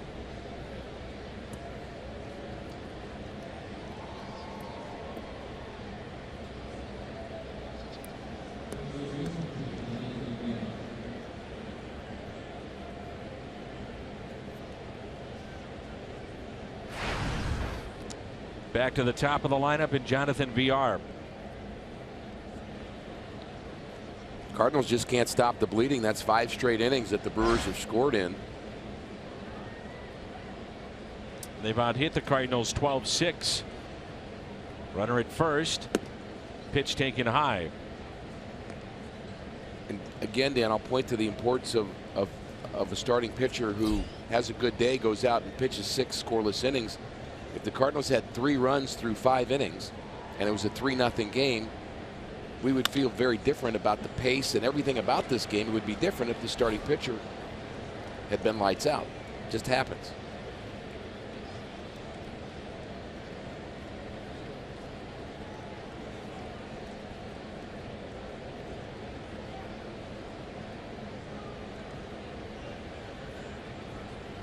Nobody had been throwing in the pen. And that's going to change here momentarily. So Molina out to visit. Kiekefer will start to throw.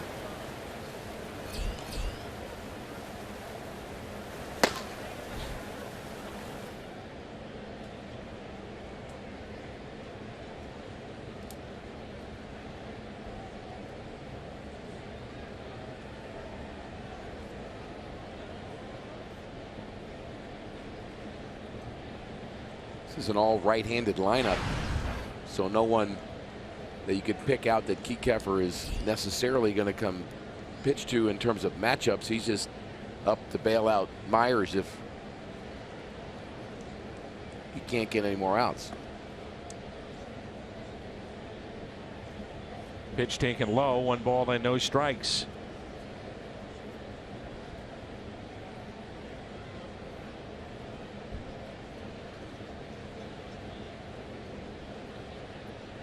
Broxton is 2 for 3 on the night. Pitch number 19 from Mike Myers. 2-0.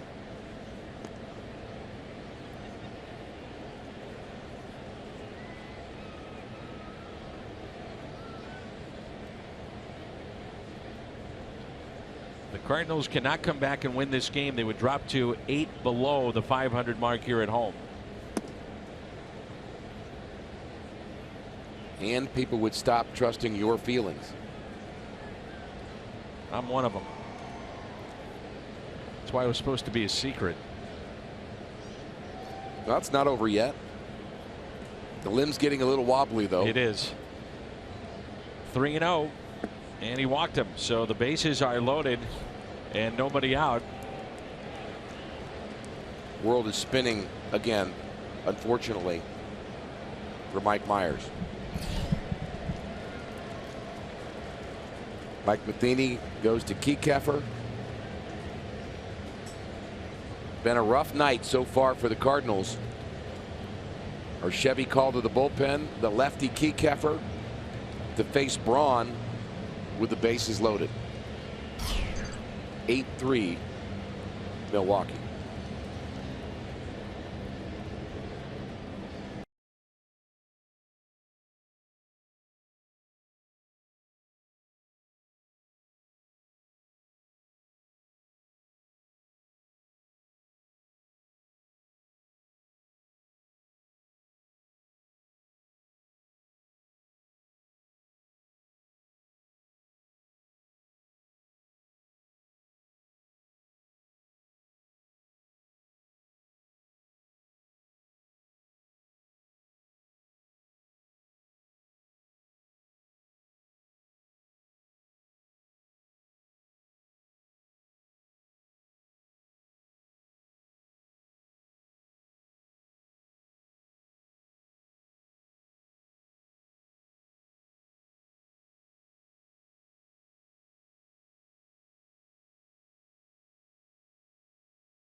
Two-run homer. Dean Kiekefer coming into the ball game now for St. Louis. Kiekefer's 17th appearance. He's been up and down all season long. ERA is over 5. He's had a couple of games where he's just taken it on the chin for the club, so the ERA is a little higher than maybe you might expect. But he's had some good moments against left-handers, but there's not a left-hander to be found in this lineup. The Brewers stacked it with right-handers against the starter Jaime Garcia. So the Cardinals have gone left, right, now back to left again, and the Brewers don't seem to be fazed by whether it's left-hander or right-hander here tonight. So he comes in, bases loaded, nobody out, and Ryan Braun will be the hitter. 13 hits tonight for Milwaukee.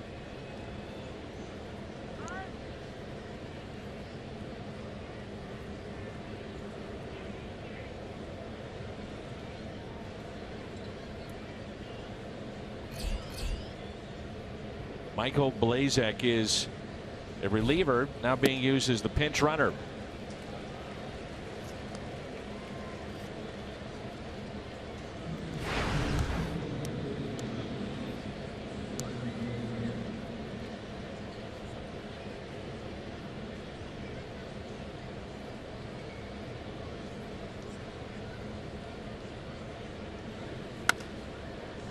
Fly ball into right, backing up to Scotty. On the track, he makes the catch. All the runners tagging up and advancing. That now makes it a 9-3 Milwaukee lead. As I'm watching all the runners, you've got VR, who's fast, going from second to third, but wow, was Broxton flying from first to second base on a fly ball to right field. That's impressive speed on the base paths. So I guess Guerra was able to hit for himself. There's the location. But he gets pinch run for. Interesting. Yeah. Infield is drawn in. The Cardinals down by 6. And a swing and a miss. I think it goes back, though, to what you're talking about, an organizational view that Milwaukee's taking about trying to add some speed to their lineup. That's a good example of what speed can do. Sometimes you develop it, sometimes you trade for it.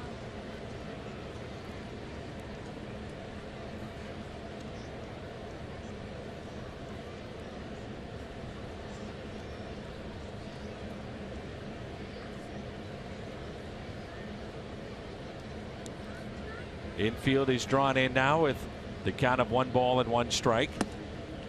By the way, I have heard from Al Raboski. Yes. Via text. He said, "You were dead, but in all capital letters."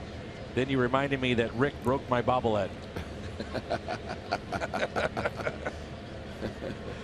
I'm off the hook. Thank you, Al. Your deflection worked. It did. Like a charm. 2-2 the count with 1 out. Runners at second and third. Hernan Perez at the plate.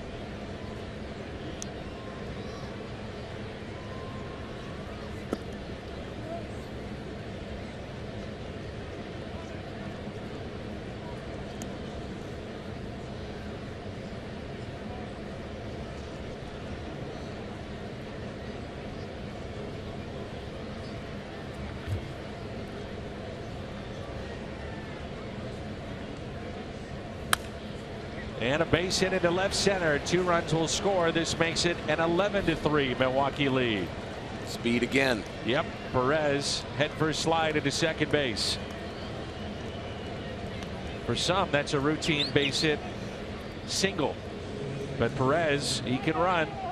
Picks up the double.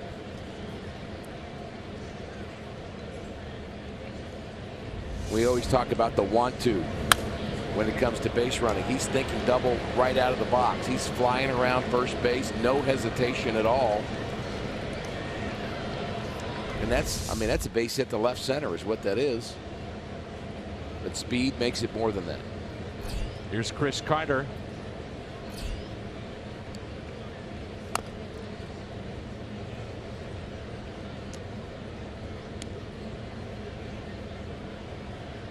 Milwaukee comes in playing pretty good baseball. The sweep of Pittsburgh, then took 2 or 3 against Chicago, and now leading this game by 8 runs. This might be one of those nights where you see Molina exit early. You try to buy him a few innings here or there for this stretch run.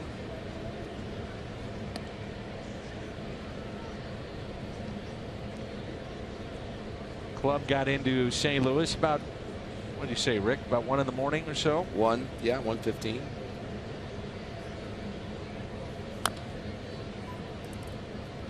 But you know what Tim McCarver would say? It's the big leagues, man. There you go. But then he walk away. That's right. He didn't want to hear from you. Well, he's right. You have to find a way to adjust no matter what the travel is, no matter what. No doubt. And players, you know, there's a difference between having a reason and having an excuse. And sometimes we'll talk about reasons why a pitcher may be tired, why they may lose the ball in the lights or whatever. And there may be reasons, but excuses, if you start thinking that way, you're in trouble.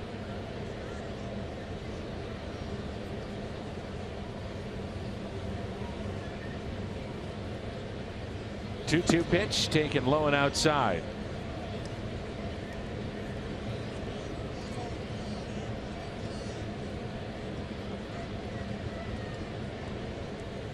It's about as quiet as Busch Stadium has been all year.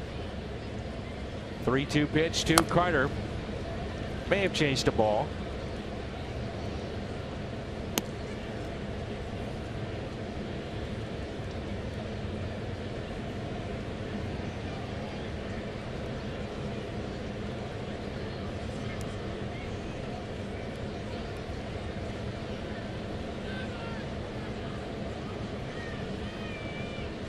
Three-two pitch, and that'll find the seats out of play.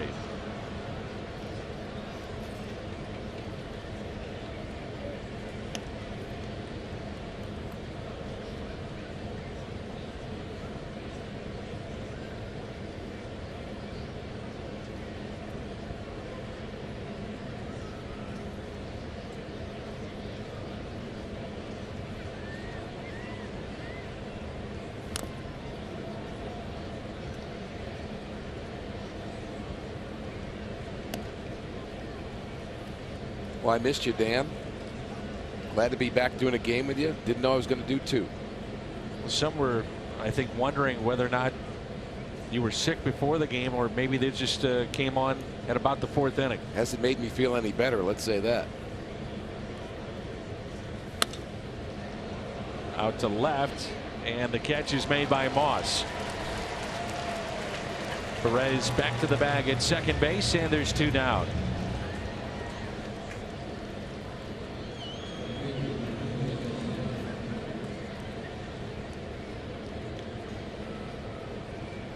Domingo Santana. They're in the top of the 8th. Pittsburgh a 4-1 lead over Cincinnati. Runner at second base, and the first pitch is taken for a ball. Post-game show coming up. Jim Hayes will take you inside that Cardinals clubhouse. Hear from manager Mike Matheny. Scott Warman and Hungo will take you around Major League Baseball. Pretty tough assignment here tonight for Kekeffer, again facing all right-handed batters who are feeling it. They're loose right now. They've got a big lead, but could be good experience for him facing right-handers and figuring out, okay, how do I get these guys out? Again, it's not his normal role. Normal role is get Joey Votto out, get Gregory Polanco out. That's his job down the road. I would say he's done a good job against the lefties in those bigger spots. He's been thrust into those. Here's a 1-2. I was thinking about players that Cardinals have missed. Again, not using excuses, but just talking about reasons and reality. Frankly, we talk about guys that are hurt, Waka, Diaz, etc. How about Tyler Lyons? Tyler Lyons was a guy that I think Derek Lilliquist and the Cardinals staff were really counting on. And his injury came at a bad time. When he was starting to take on a greater role too in the bullpen. Yeah.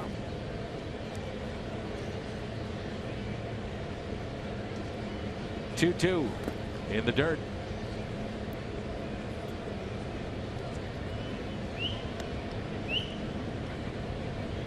Cardinals have been out hit 14-6. They trail 11-3 here in the top of the 6th. Normal start time for tomorrow, 7:15. Carlos Martinez and Jimmy Nelson. We're on the air at 6:30. 3-2 hit off the end of the bat. Sinking liner drops in. Throw by Moss. Not in time. And that makes it a 12-3 Milwaukee lead. That limb I was on just broke. I think it did.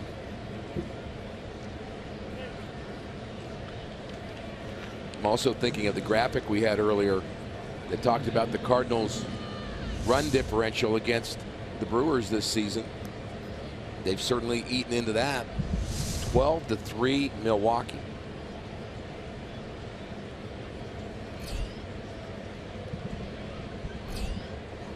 Here's Arcia. He's had a big night. And a fly ball into right. Sends Piscotty back, and he makes the catch. Brewers pick up 6. 12-3.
Cardinals.com/McDonald's. Purchase $9 tickets. See the Cardinals and the Cubs next week. That's $9 tickets available for you at Cardinals.com/McDonald's. 15 hits through 6 innings for Milwaukee in a 12-3 lead.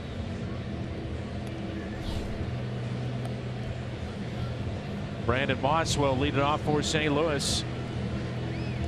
And this is our Chevy. Call to the pen. Martinez takes over. Juan Urimes. Martinez, his 37th appearance. So Guerra has a chance at another win here tonight to improve to 8-3 on a team that only has 62 wins coming into play tonight. Shift on for Moss. First pitch to him is a strike. Martinez has a pretty big arm. Mid to high 90s with that fastball. We saw him early in the season. He did not pitch in the series in Milwaukee recently. Boy, it'd be nice to get Brandon Moss going.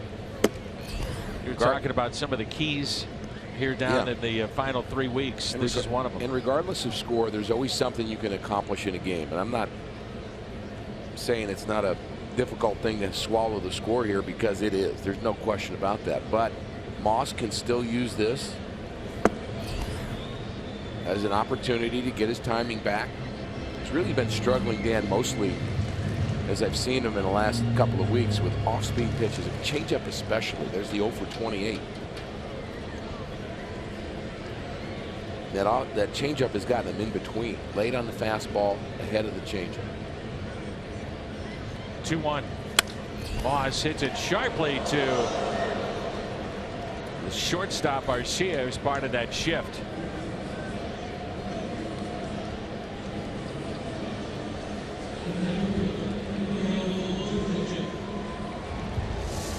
When things are going poorly, things like that happen. And that is exit velocity. Woo. I think 106.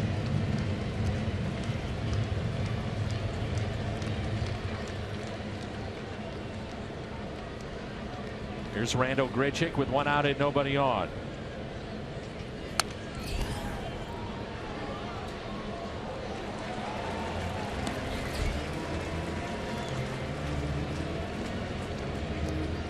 Assuming, Rick, you did not wear your pants like that. I did not.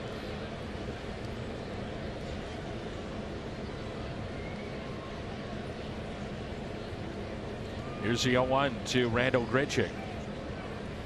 Off the bat of Moss, it was 100 miles per hour.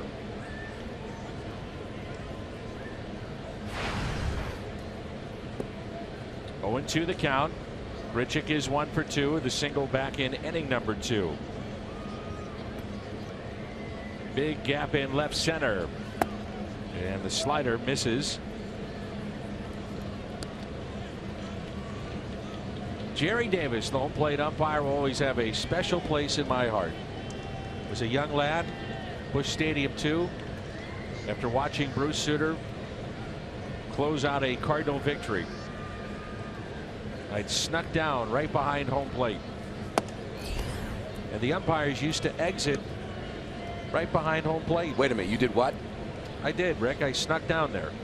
All right. Don't hold it against me. I was a young kid, okay? Things happen. Jerry Davis flipped me that baseball that was the final out thanks to Bruce Sutter. Did he really? He did. So you did something wrong and you got rewarded for it. That's correct. And what's good about that story? Well, I had a souvenir and I was happy. And that's all that mattered at that point in time.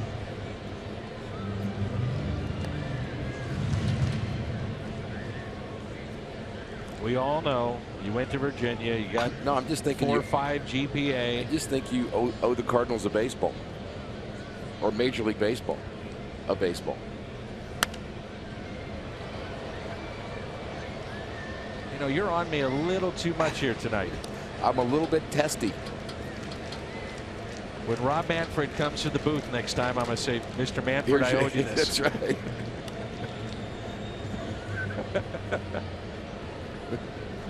Sometimes it just cleanses your soul.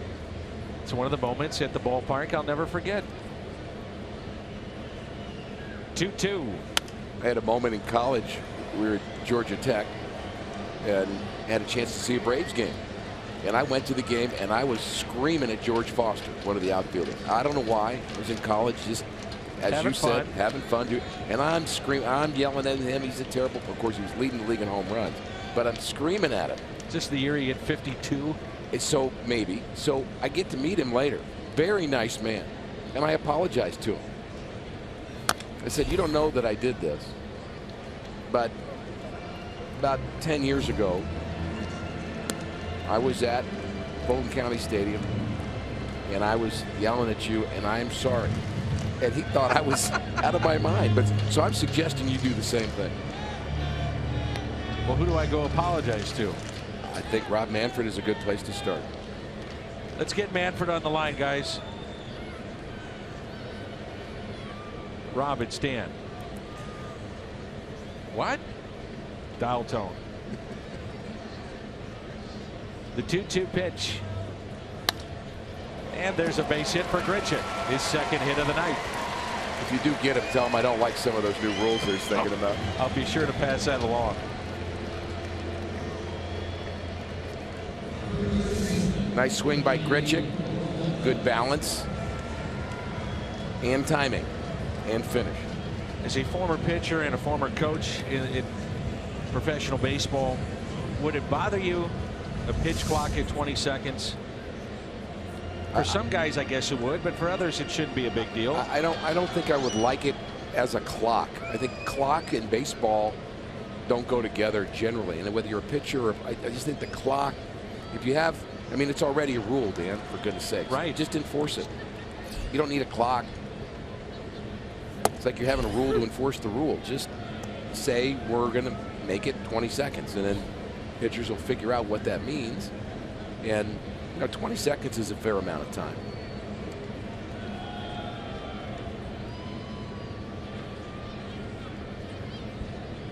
Here's the 0-1.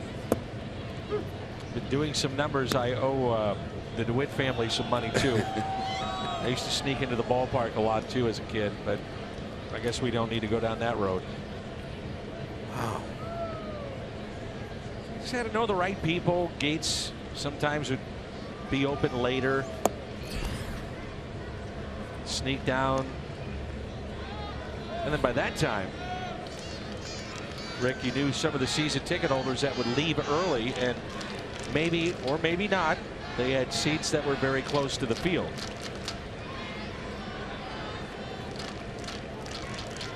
Must have been in the front row. 6-4-3. And your message to young people, don't do what Dan did.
The plate. It's been a disappointing night for the Cardinals. There's a look at Kelly. Certainly has a familiarity with Tuivailala and their time in the minor leagues. It was a tough night for Mike Matheny to watch this. Certainly was not the way you hope to start a homestand, but pitching just has not been good today. There's Jose Martinez. We got to visit with Jim Hayes. Now he gets to play the outfield. So Moss shifts from left field to first base. Martin Maldonado, home run. Last time up, a 2-run shot, part of a 15-hit attack.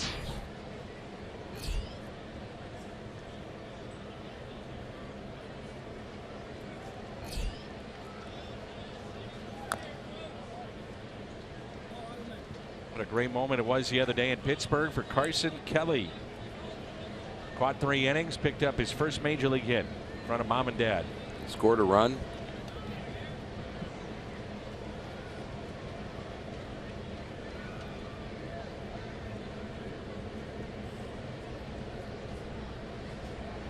Here's an 0-2 pitch. Maldonado out in front, pops it up into shallow left. And the catch made by Jed Jerko.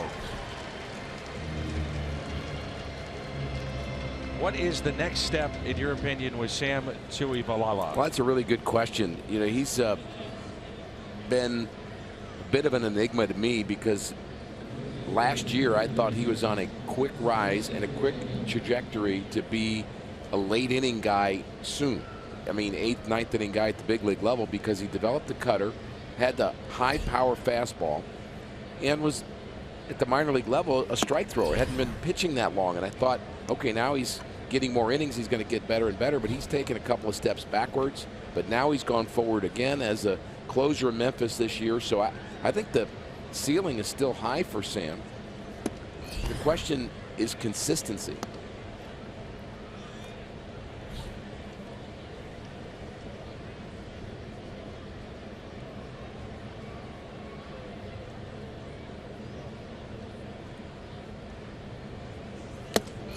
I don't know what year into being a pitcher do you become a pitcher and not a thrower, but you think of guys that signed as position players. Jason Mott is one. Bob Forsch would be another one that comes to mind. Then you become a pitcher. I mean, when do you actually start getting a feel for it? Right. It's going to it takes a while. You may have the stuff, but do you have the feel and the experience? 3-1 pitch to Jake Elmore. And a strike, 3-2. Well, there's no doubting. I mean, it's a big arm that he's got. Mid to high 90s. Big question has been the cutter and that secondary pitch. You can have efficient outings with that.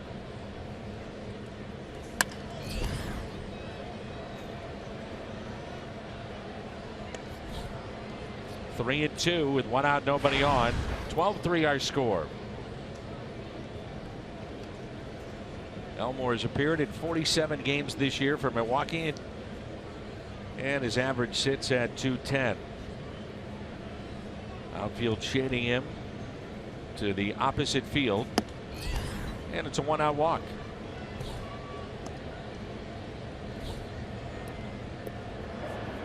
How about those two, Luke and Katie? Oh, how cute is that?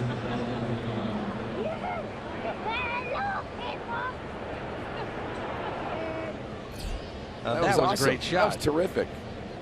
That gives you some perspective on a 12-3 score, doesn't it? I don't want you any closer to me, but yes. They're having an experience here at the ballpark that transcends the score, Danny.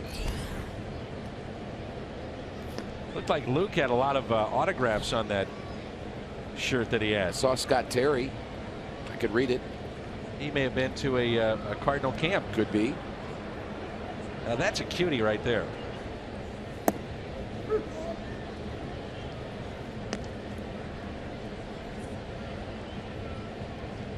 One ball and one strike.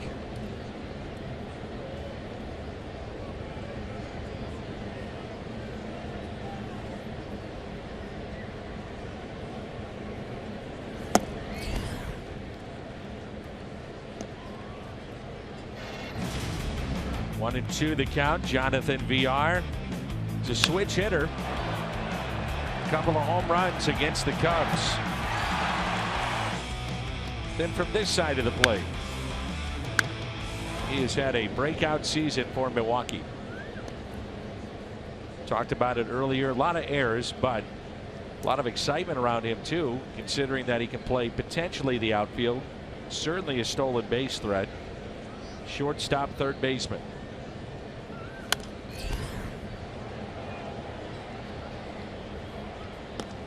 And the Brewers that have done that before: Ted Simmons, the Cardinals Hall of Famer, Dale Swaim, Jose Valentin, and Jonathan VR last night.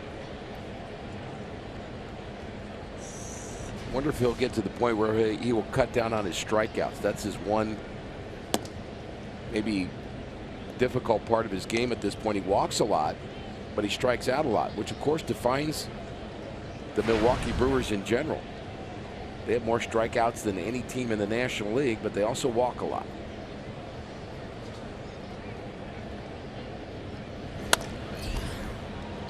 Ooh, see Jerko tried to play it on the short hop for the potential of a double play off his glove into center.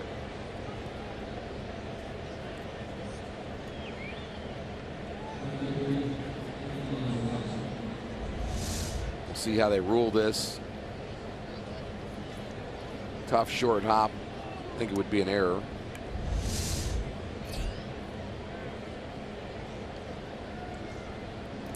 Tough error, Danny, but as Timmy would say,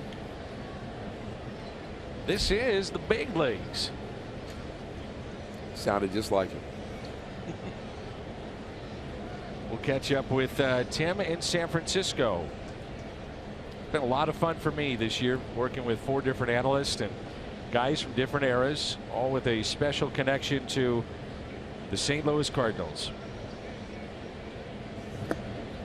You realize all 4 with a little bit of left-hander in them too. Did you realize that? Have you thought about that? Carver hit from the left side. You and Al left-handed pitchers. Jimmy threw left-handed, hit left-handed. And you're still sane. No wonder things have gone off kilter after about week 2. Straight off the tracks. 0-1 pitch, taken low. 1 ball, 1 strike on Keon Broxton.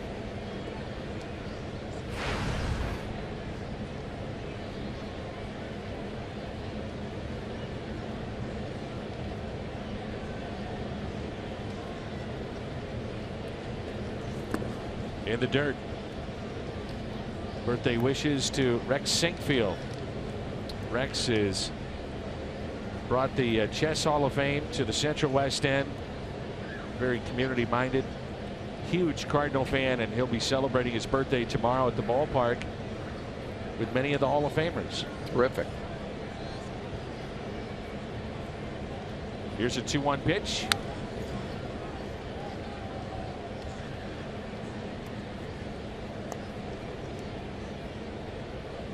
Two and 2.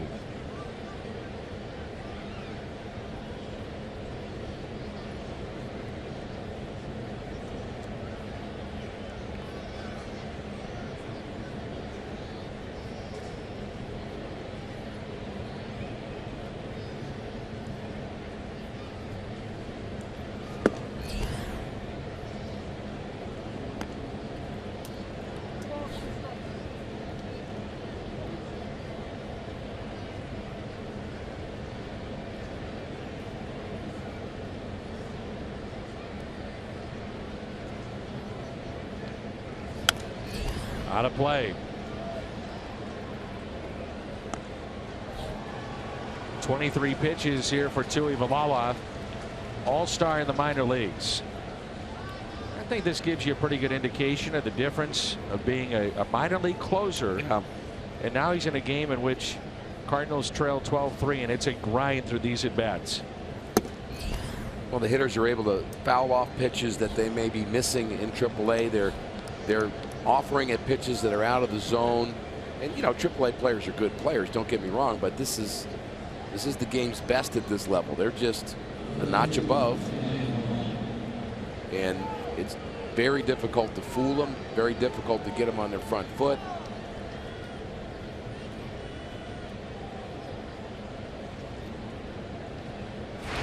There's Ryan Braun.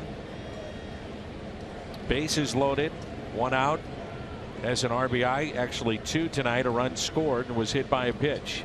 Cardinals have not put up a 0 since the first inning. 2 in the second, 2 in the third, 1 in the fourth, 1 in the fifth, 6 in the sixth. There's a line out to Moss to second, and it's a double play. There's a 0.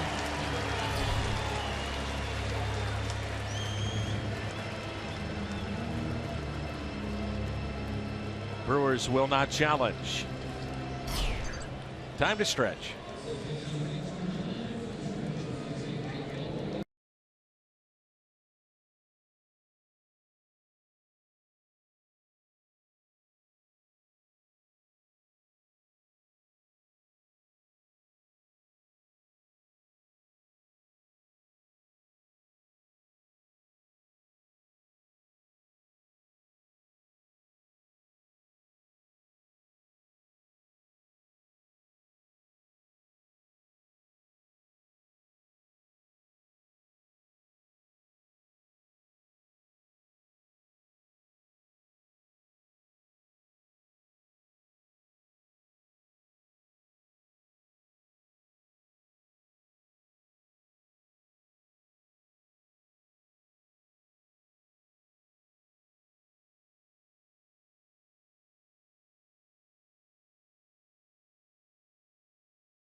Colton Wong with a 2-run homer earlier tonight.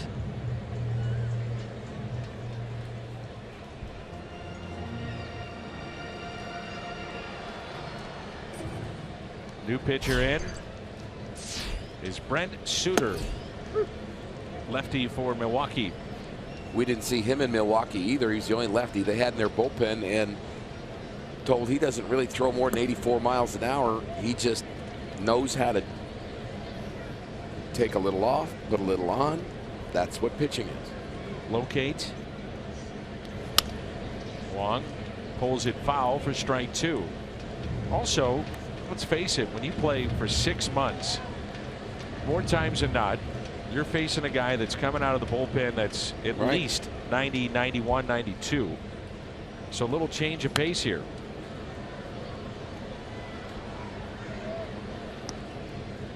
Again, talking with some of the Cardinal development people, just the idea that some pitchers, as they develop, even a little bit different look in terms of arm angle. Not only speed, I mean, there's a lefty-righty difference, but maybe dropping down, maybe hiding the ball a little more. Something that hitters are not used to seeing. Sometimes gets you to the big league. Here's a 1-2. Wong, another fly ball out to right. And the catch is made for the first out by Santana. 15 hits tonight for Milwaukee. They've scored 12 runs and lead this ball game 12-3. Tommy Pham will be the pinch hitter. There are the numbers on Brent Suter. 6th appearance.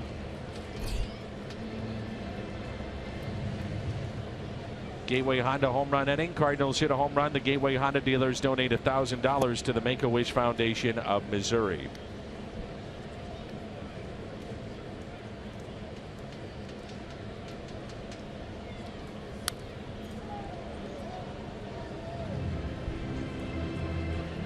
Wasn't one of the Sutter brothers named Brent? Correct. Now, I thought you would pronounce his name Sutter, but we're told it's Suter.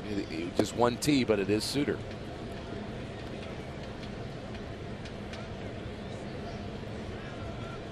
The Sutter brothers in hockey, there's about 30 of them. Cousins. All over the place. Oh, strikeout. They tried to throw it around the horn, and they threw it into left field.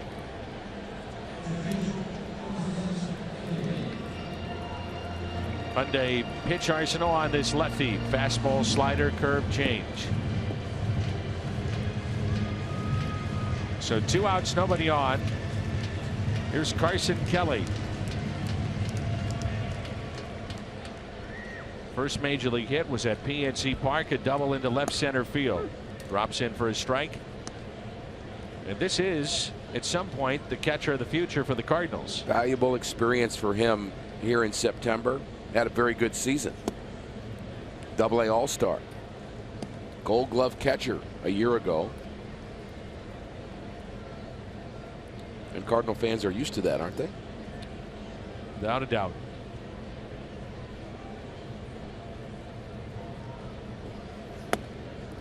Matheny, Pagnazzi,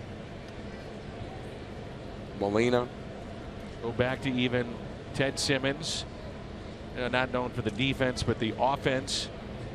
Some really good catchers over the years. Obviously, Tim McCarver was a catcher of some of the great teams in the 60s. And his association was so many years with Bob Gibson. Tony Pena for a while.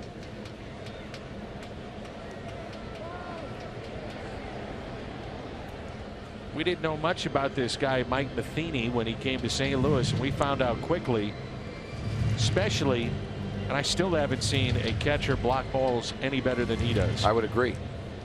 And I have great memories of him, watching him play with such a fierceness that when pitchers were warming up between innings, he would block balls then. And usually a pitcher throws a bad pitch, they let it go back to the screen. He said he did not want him to allow himself to get into bad habits. The man was a player. 12-3 as we head to the 8th.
Chevy called to the pen.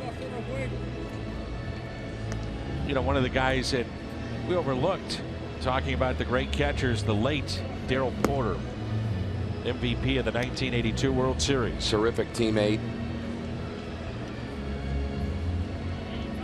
Really one of the best catchers of his time in terms of especially the home run ball, which, you know, at that time you hit 15 home runs, 20 home runs. That's a lot. Weren't many guys hitting 30 plus. Look at Jack Clark's home run numbers and you'd be surprised. Oh, yeah. Hernan Perez, 12-3 our score in Milwaukee here in the top of the 8th. He's 3 for 4 with a pair of doubles. And Jerome Williams into the game. First pitch is a strike.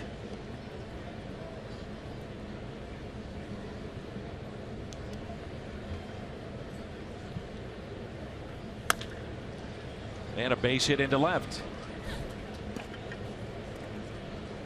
Well, Jerome along the way has had a few of those really tough outings where he knows he's out there to get the outs, get 3, get 6. And a lot of runs may come along the way with it, but he's there to take one for the team, and that may be the case here tonight if it gets out of hand. We shall see. Well, the goal at the beginning is to take one for the team by just getting outs and getting innings, and yet if things turn south on you, you know it's your game. And that game you're talking about, I believe, was the Cubs.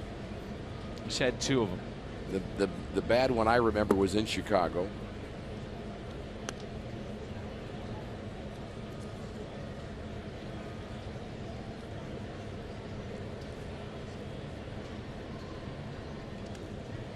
Carter at the plate, the 1-0 pitch.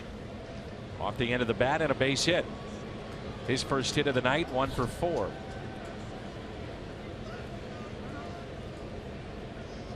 So after tonight, the Cardinals have 3 more with Milwaukee and then 3 with Chicago to wrap up the homestand.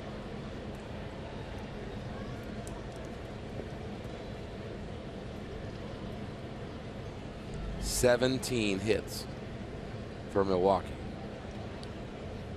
Cardinals with 1 road trip remaining, 4 with San Francisco, 3 in Colorado, off day, 3 in Chicago, and then wrap up the home portion of the schedule, 4 against Cincinnati, 3 with Pittsburgh. Fastball taken inside. First 2 have reached, nobody out. And Domingo Santana, the hitter. You know, every season has its ups and downs. Obviously, if you play baseball, you play that many months, you're going to have good days and bad days. But I don't recall a season that turns so quickly so often from good to bad to good to bad to good to bad. And it's like a couple of days and you have this feeling of euphoria that, okay, here it is. This team is ready. And then a couple of days you have a game like this. But the ability to bounce back from that is certainly a part of this Cardinal team, to bounce back from a bad loss. But to be able to sustain the good wins also is not happening. Sure. I think to further your point, it's been either 6 or 7 different opportunities to get to 10 games above 500.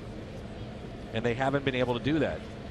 If you look at it historically with the wild card, if you're around 88, 89 wins, you've got a pretty good shot to get in.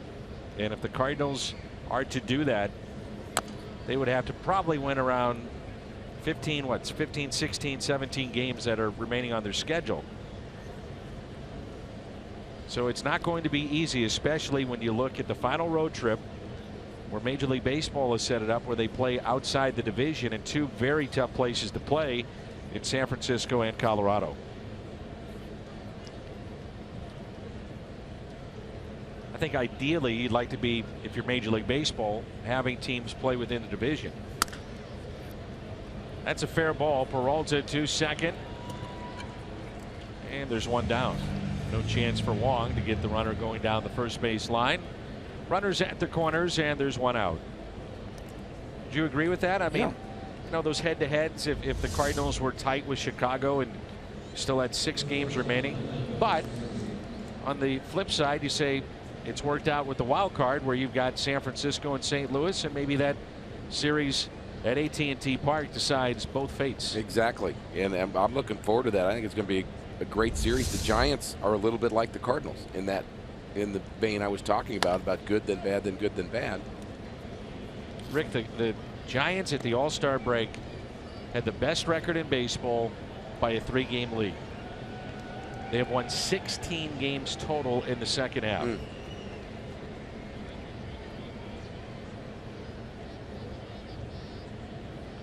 Here's the 0-1 pitch to Arcia, who's had a big night. He's 3 for 4. There's a look at the remaining schedule, at least a portion of it, here in September.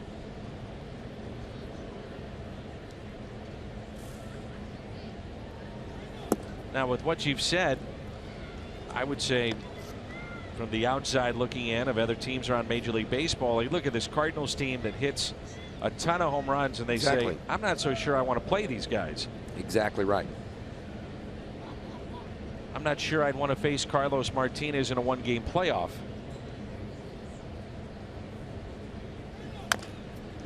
High chopper to Jerko, out at second, the turn, and safe at first.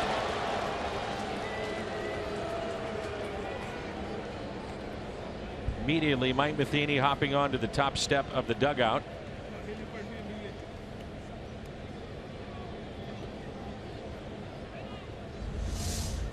Looked out to me. He's out. As long as Brandon Moss's foot is on the bag. Boy, what a turn again by Colton He's Wong. quick. He's getting quicker and quicker. It's a tough guy to double up, too. He runs Absolutely. well. Where's Brandon's foot?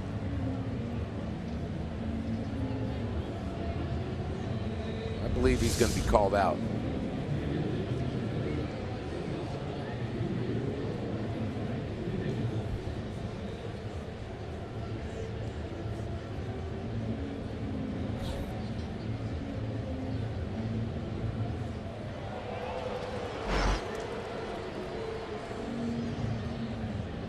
Cardinals saw it. They believe he's out. And he is.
Is brought to you by Michelob Ultra, brewed for those who go the extra mile. And by Ford, the official cars and trucks of the St. Louis Cardinals.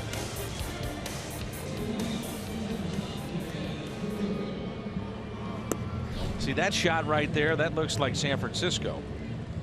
The fog rolling in. I don't see the palm trees. No.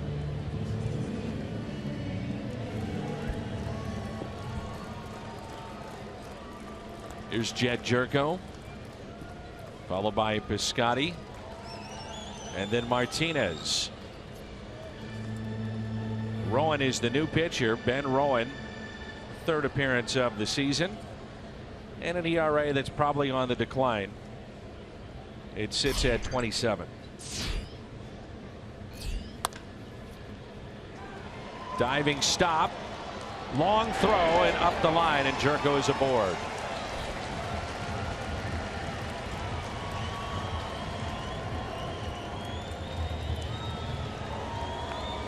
Wow, that was a nice play, almost. VR still playing right down the line. How does he get that?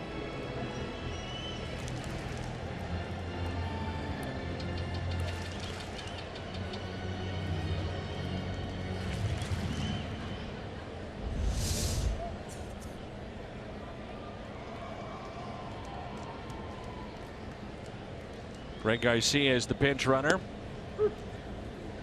And a strike to Piscotty. Steven is 2 for 2 tonight. One of the bright spots for the Cardinals offensively. They've been out hit 17-8.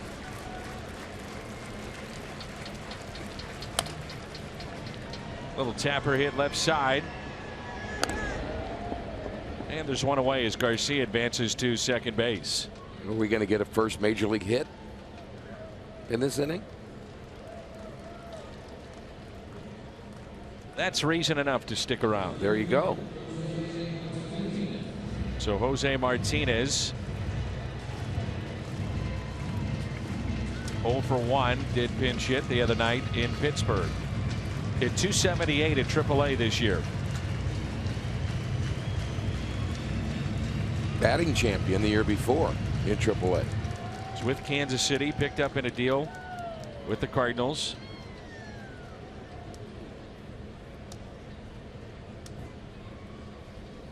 I understand when they made the call to make the deal, they called and they asked for, they said, well, we want Jose Martinez.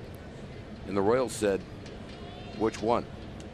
Because they had a shortstop at the lower level, and they ended up, when they first dealt with him, they got the other one. They got the other Jose Martinez and then got this one too.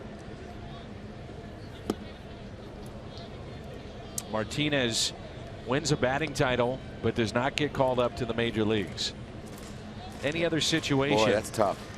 You know, he's with Kansas City, they win the World Series. Any other situation, a lesser team, there's no doubt he gets called up, I would think. Yeah.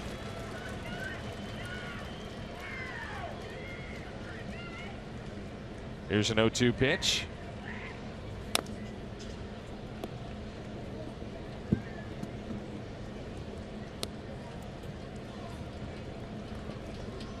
On the air tomorrow, 6:30 pregame show. Then Carlos Martinez and Jimmy Nelson. Carlos 13-7. Nelson 7-13.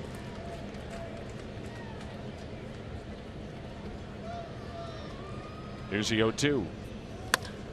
Hit sharply to third and off the glove and into left. You know the fans want to see it ruled a hit. Well, that's a little pressure on our scorer. It's probably going to be an error. I would think it would be. But they're calling it a hit. So congratulations. First major league hit, Jose Martinez. I don't think anybody cares. No, sir. I thought he was going to carry the ball with him around the base pass. They actually threw it to him. I've never seen that. Have you? No, it always goes to the dugout. Yeah. And then usually one of the starters has a secondary ball, and they'll act like they have the actual ball, throw it in the stands. Wainwright did that to Carson Kelly a couple of nights ago.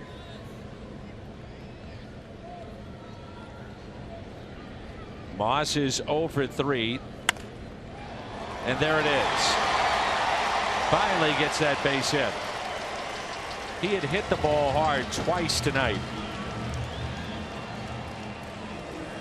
I'm sure that's a bit of a relief for him. Breaks the 0 for 25. Jumps on that pitch.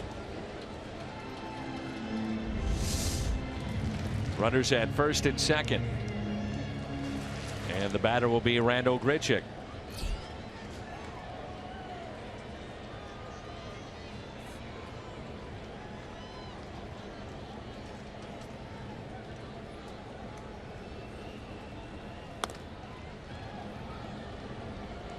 So not only was it the first major league hit, but also an RBI for Martinez, first ever RBI. I'm not suggesting that this should happen, but there are times where scoring plays are reviewed weeks later. I don't think anybody would do that in this case, clearly.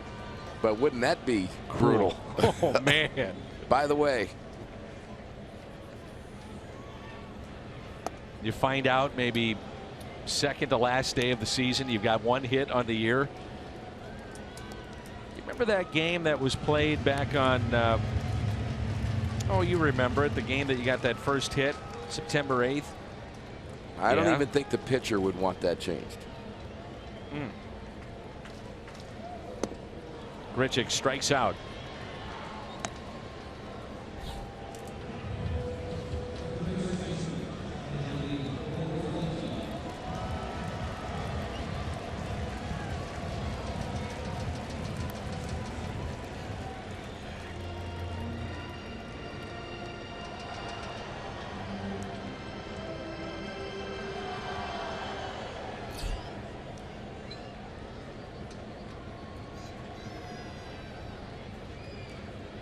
Two outs and two on. Johnny Peralta looks at a strike.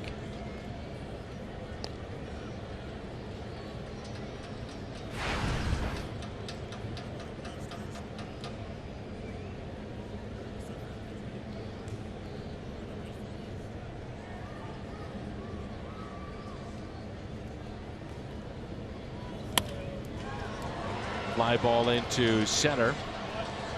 Cardinals strand two, but Martinez, a night he'll never forget, and a forgetful night for the Cardinals. His first ever major league hit and RBI. 12-4, Brewers on top.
Second inning of work for Jerome Williams.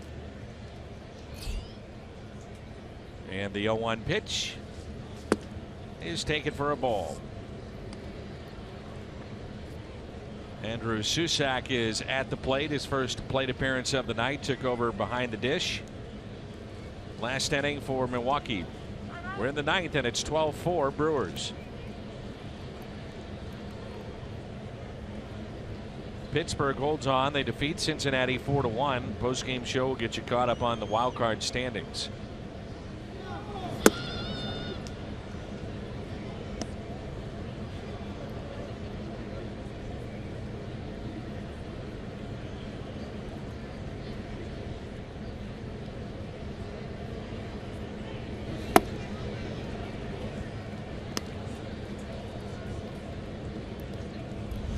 Pretty good movement on that last pitch.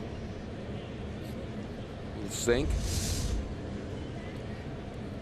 Jerome could build on that 0 he put up last time. A little soft liner that's caught by Garcia. This copyrighted telecast is presented by the authority of the St. Louis Cardinals and may not be reproduced or retransmitted in any form. And the accounts and descriptions of this game may not be disseminated without the express written consent of the St. Louis Cardinals. A lot of good shots today at the ballpark. My favorite one, your favorite one. Those 2 cute little kids. A great shot. Oh, it was awesome. Little girl, how old would you say they were? I'm going 4 with the girl, 6 with the boy. 4 and 6, brother and sister, Yeah. probably. She's giving him a nice kiss. And he returned the favor. And he did. And someday they'll be teenagers. I was about to say, if that was my kids, there'd be one of them going home with a black eye. Guaranteed. Colton Wong is there. The ground out by Scooter Gennett. There they are. Well, I think they've been separated. You think that's they're getting texts and tweets about emails perhaps about their kids.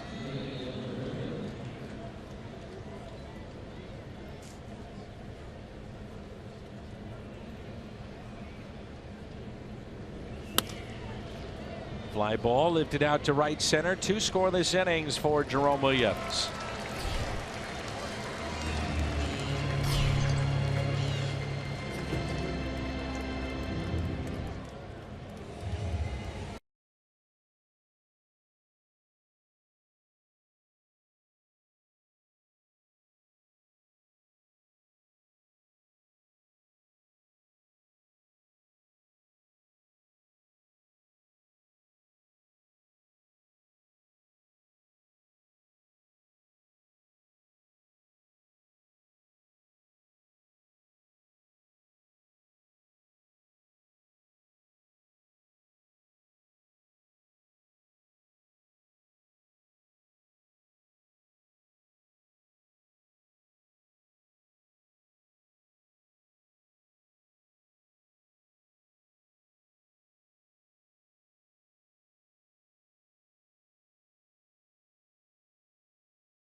Milwaukee Brewers.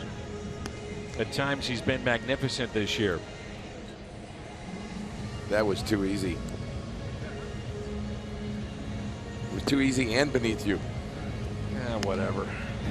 12-4 Milwaukee. It's a big league name though, isn't it? Oh, it is. It's magnificent.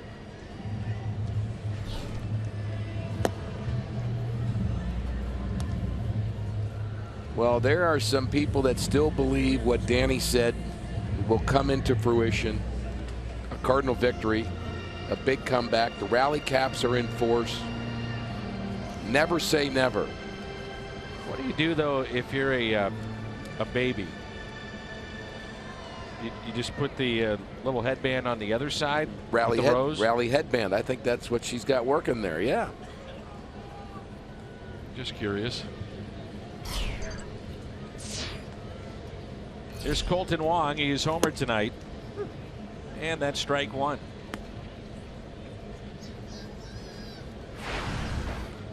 One of the oddest plays we've seen this year. Balk was called. Runner at first base. Wong at the plate, and he turned that into a 2-run homer.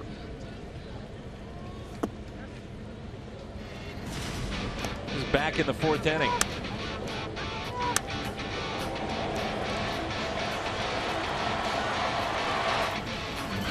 I don't recall ever having seen that. No. 0-2 the count.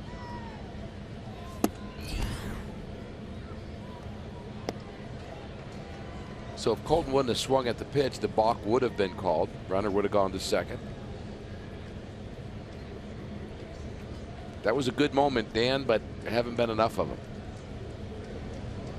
I can't even count the number of bloops and blasts necessary. A lot of them. Is that your signature call when you go in the hall? You mean out behind us, that hall?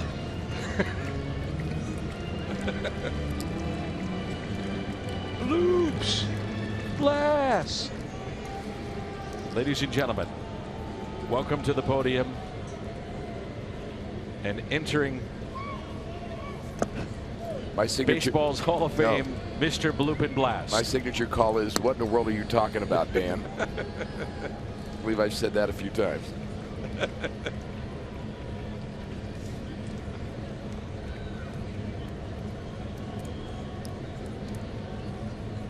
Well, we're a little testy tonight, but Cardinal fans certainly feeling that too. This is tough.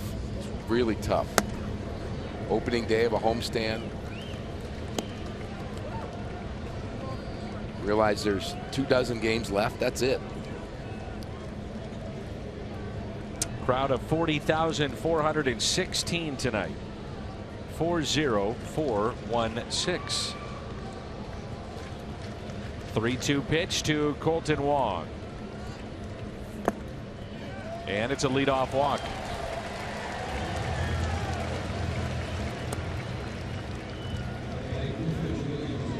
Justin Floppier and the Passmore family is here tonight.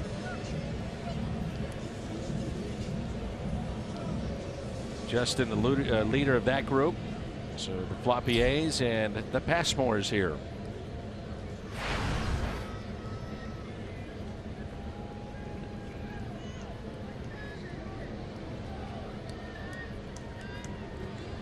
Here's Pena.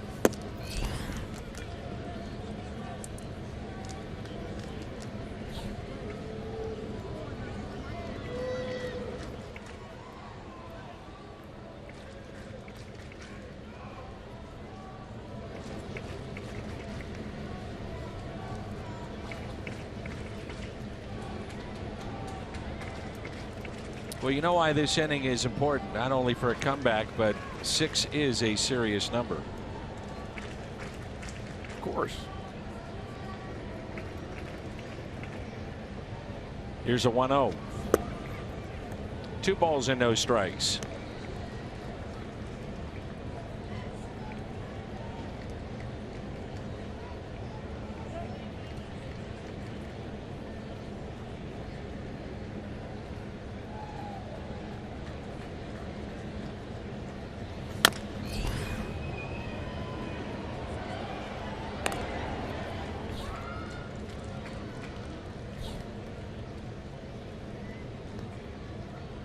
Hernan Perez, our Budweiser player of the game. Big night, 4 for 5, couple of doubles as he drove in 3.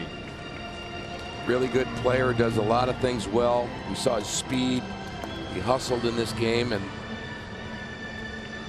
hit a lot of balls hard.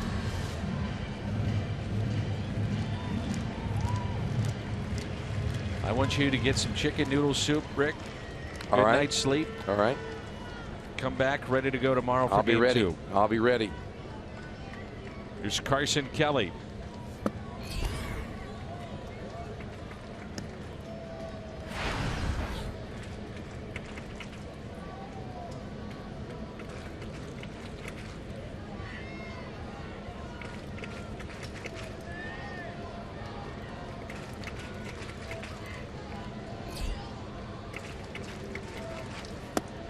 Two and 0.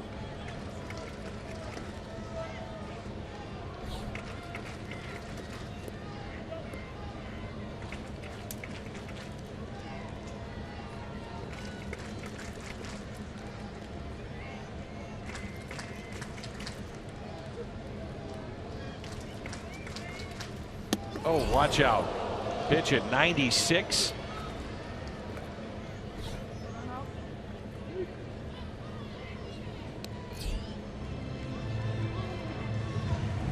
Boy, you don't want this happening in a game like this late, up and in under the chin. Oof, that's scary.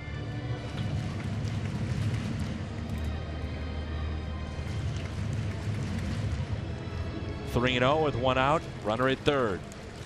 You have fans below us that are chanting, "Let's go Cardinals." Die hard. Positive. Ground ball that will score a run. Carson Kelly picks up the RBI. But you know what that makes me think of, Dan, is, some people, they're not here every night. This is their game. They're here to see their game. And through thick and thin, through thick and thin. And sometimes it's thin.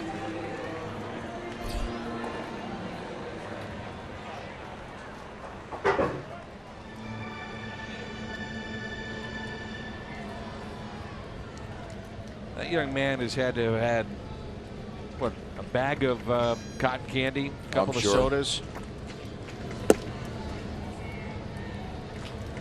He's still going strong. Little sister, starting to fade a little bit. I think she's checking her email. She's on Twitter.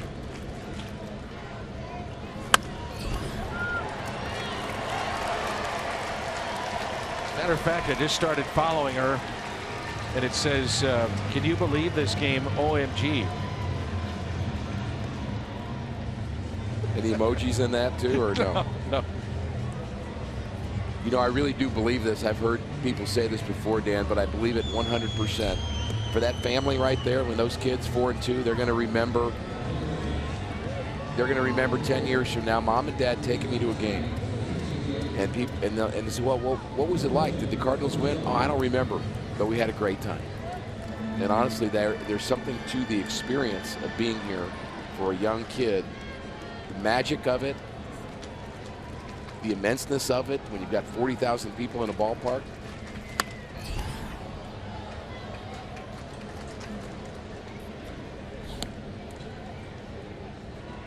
He almost got a souvenir. Now you want to cap off a big night. Get the souvenir. Oh, give it to him. Give it to him. Give it to him. Oh.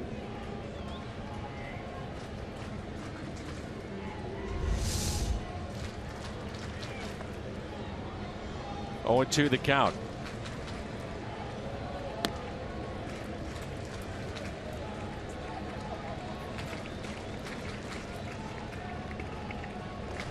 Right now he's giving an earful to those next to him. I was so close. Did you see me? Just missed it. Just missed it.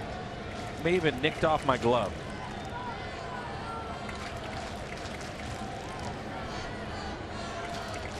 Oh, 2 pitch. Taken high.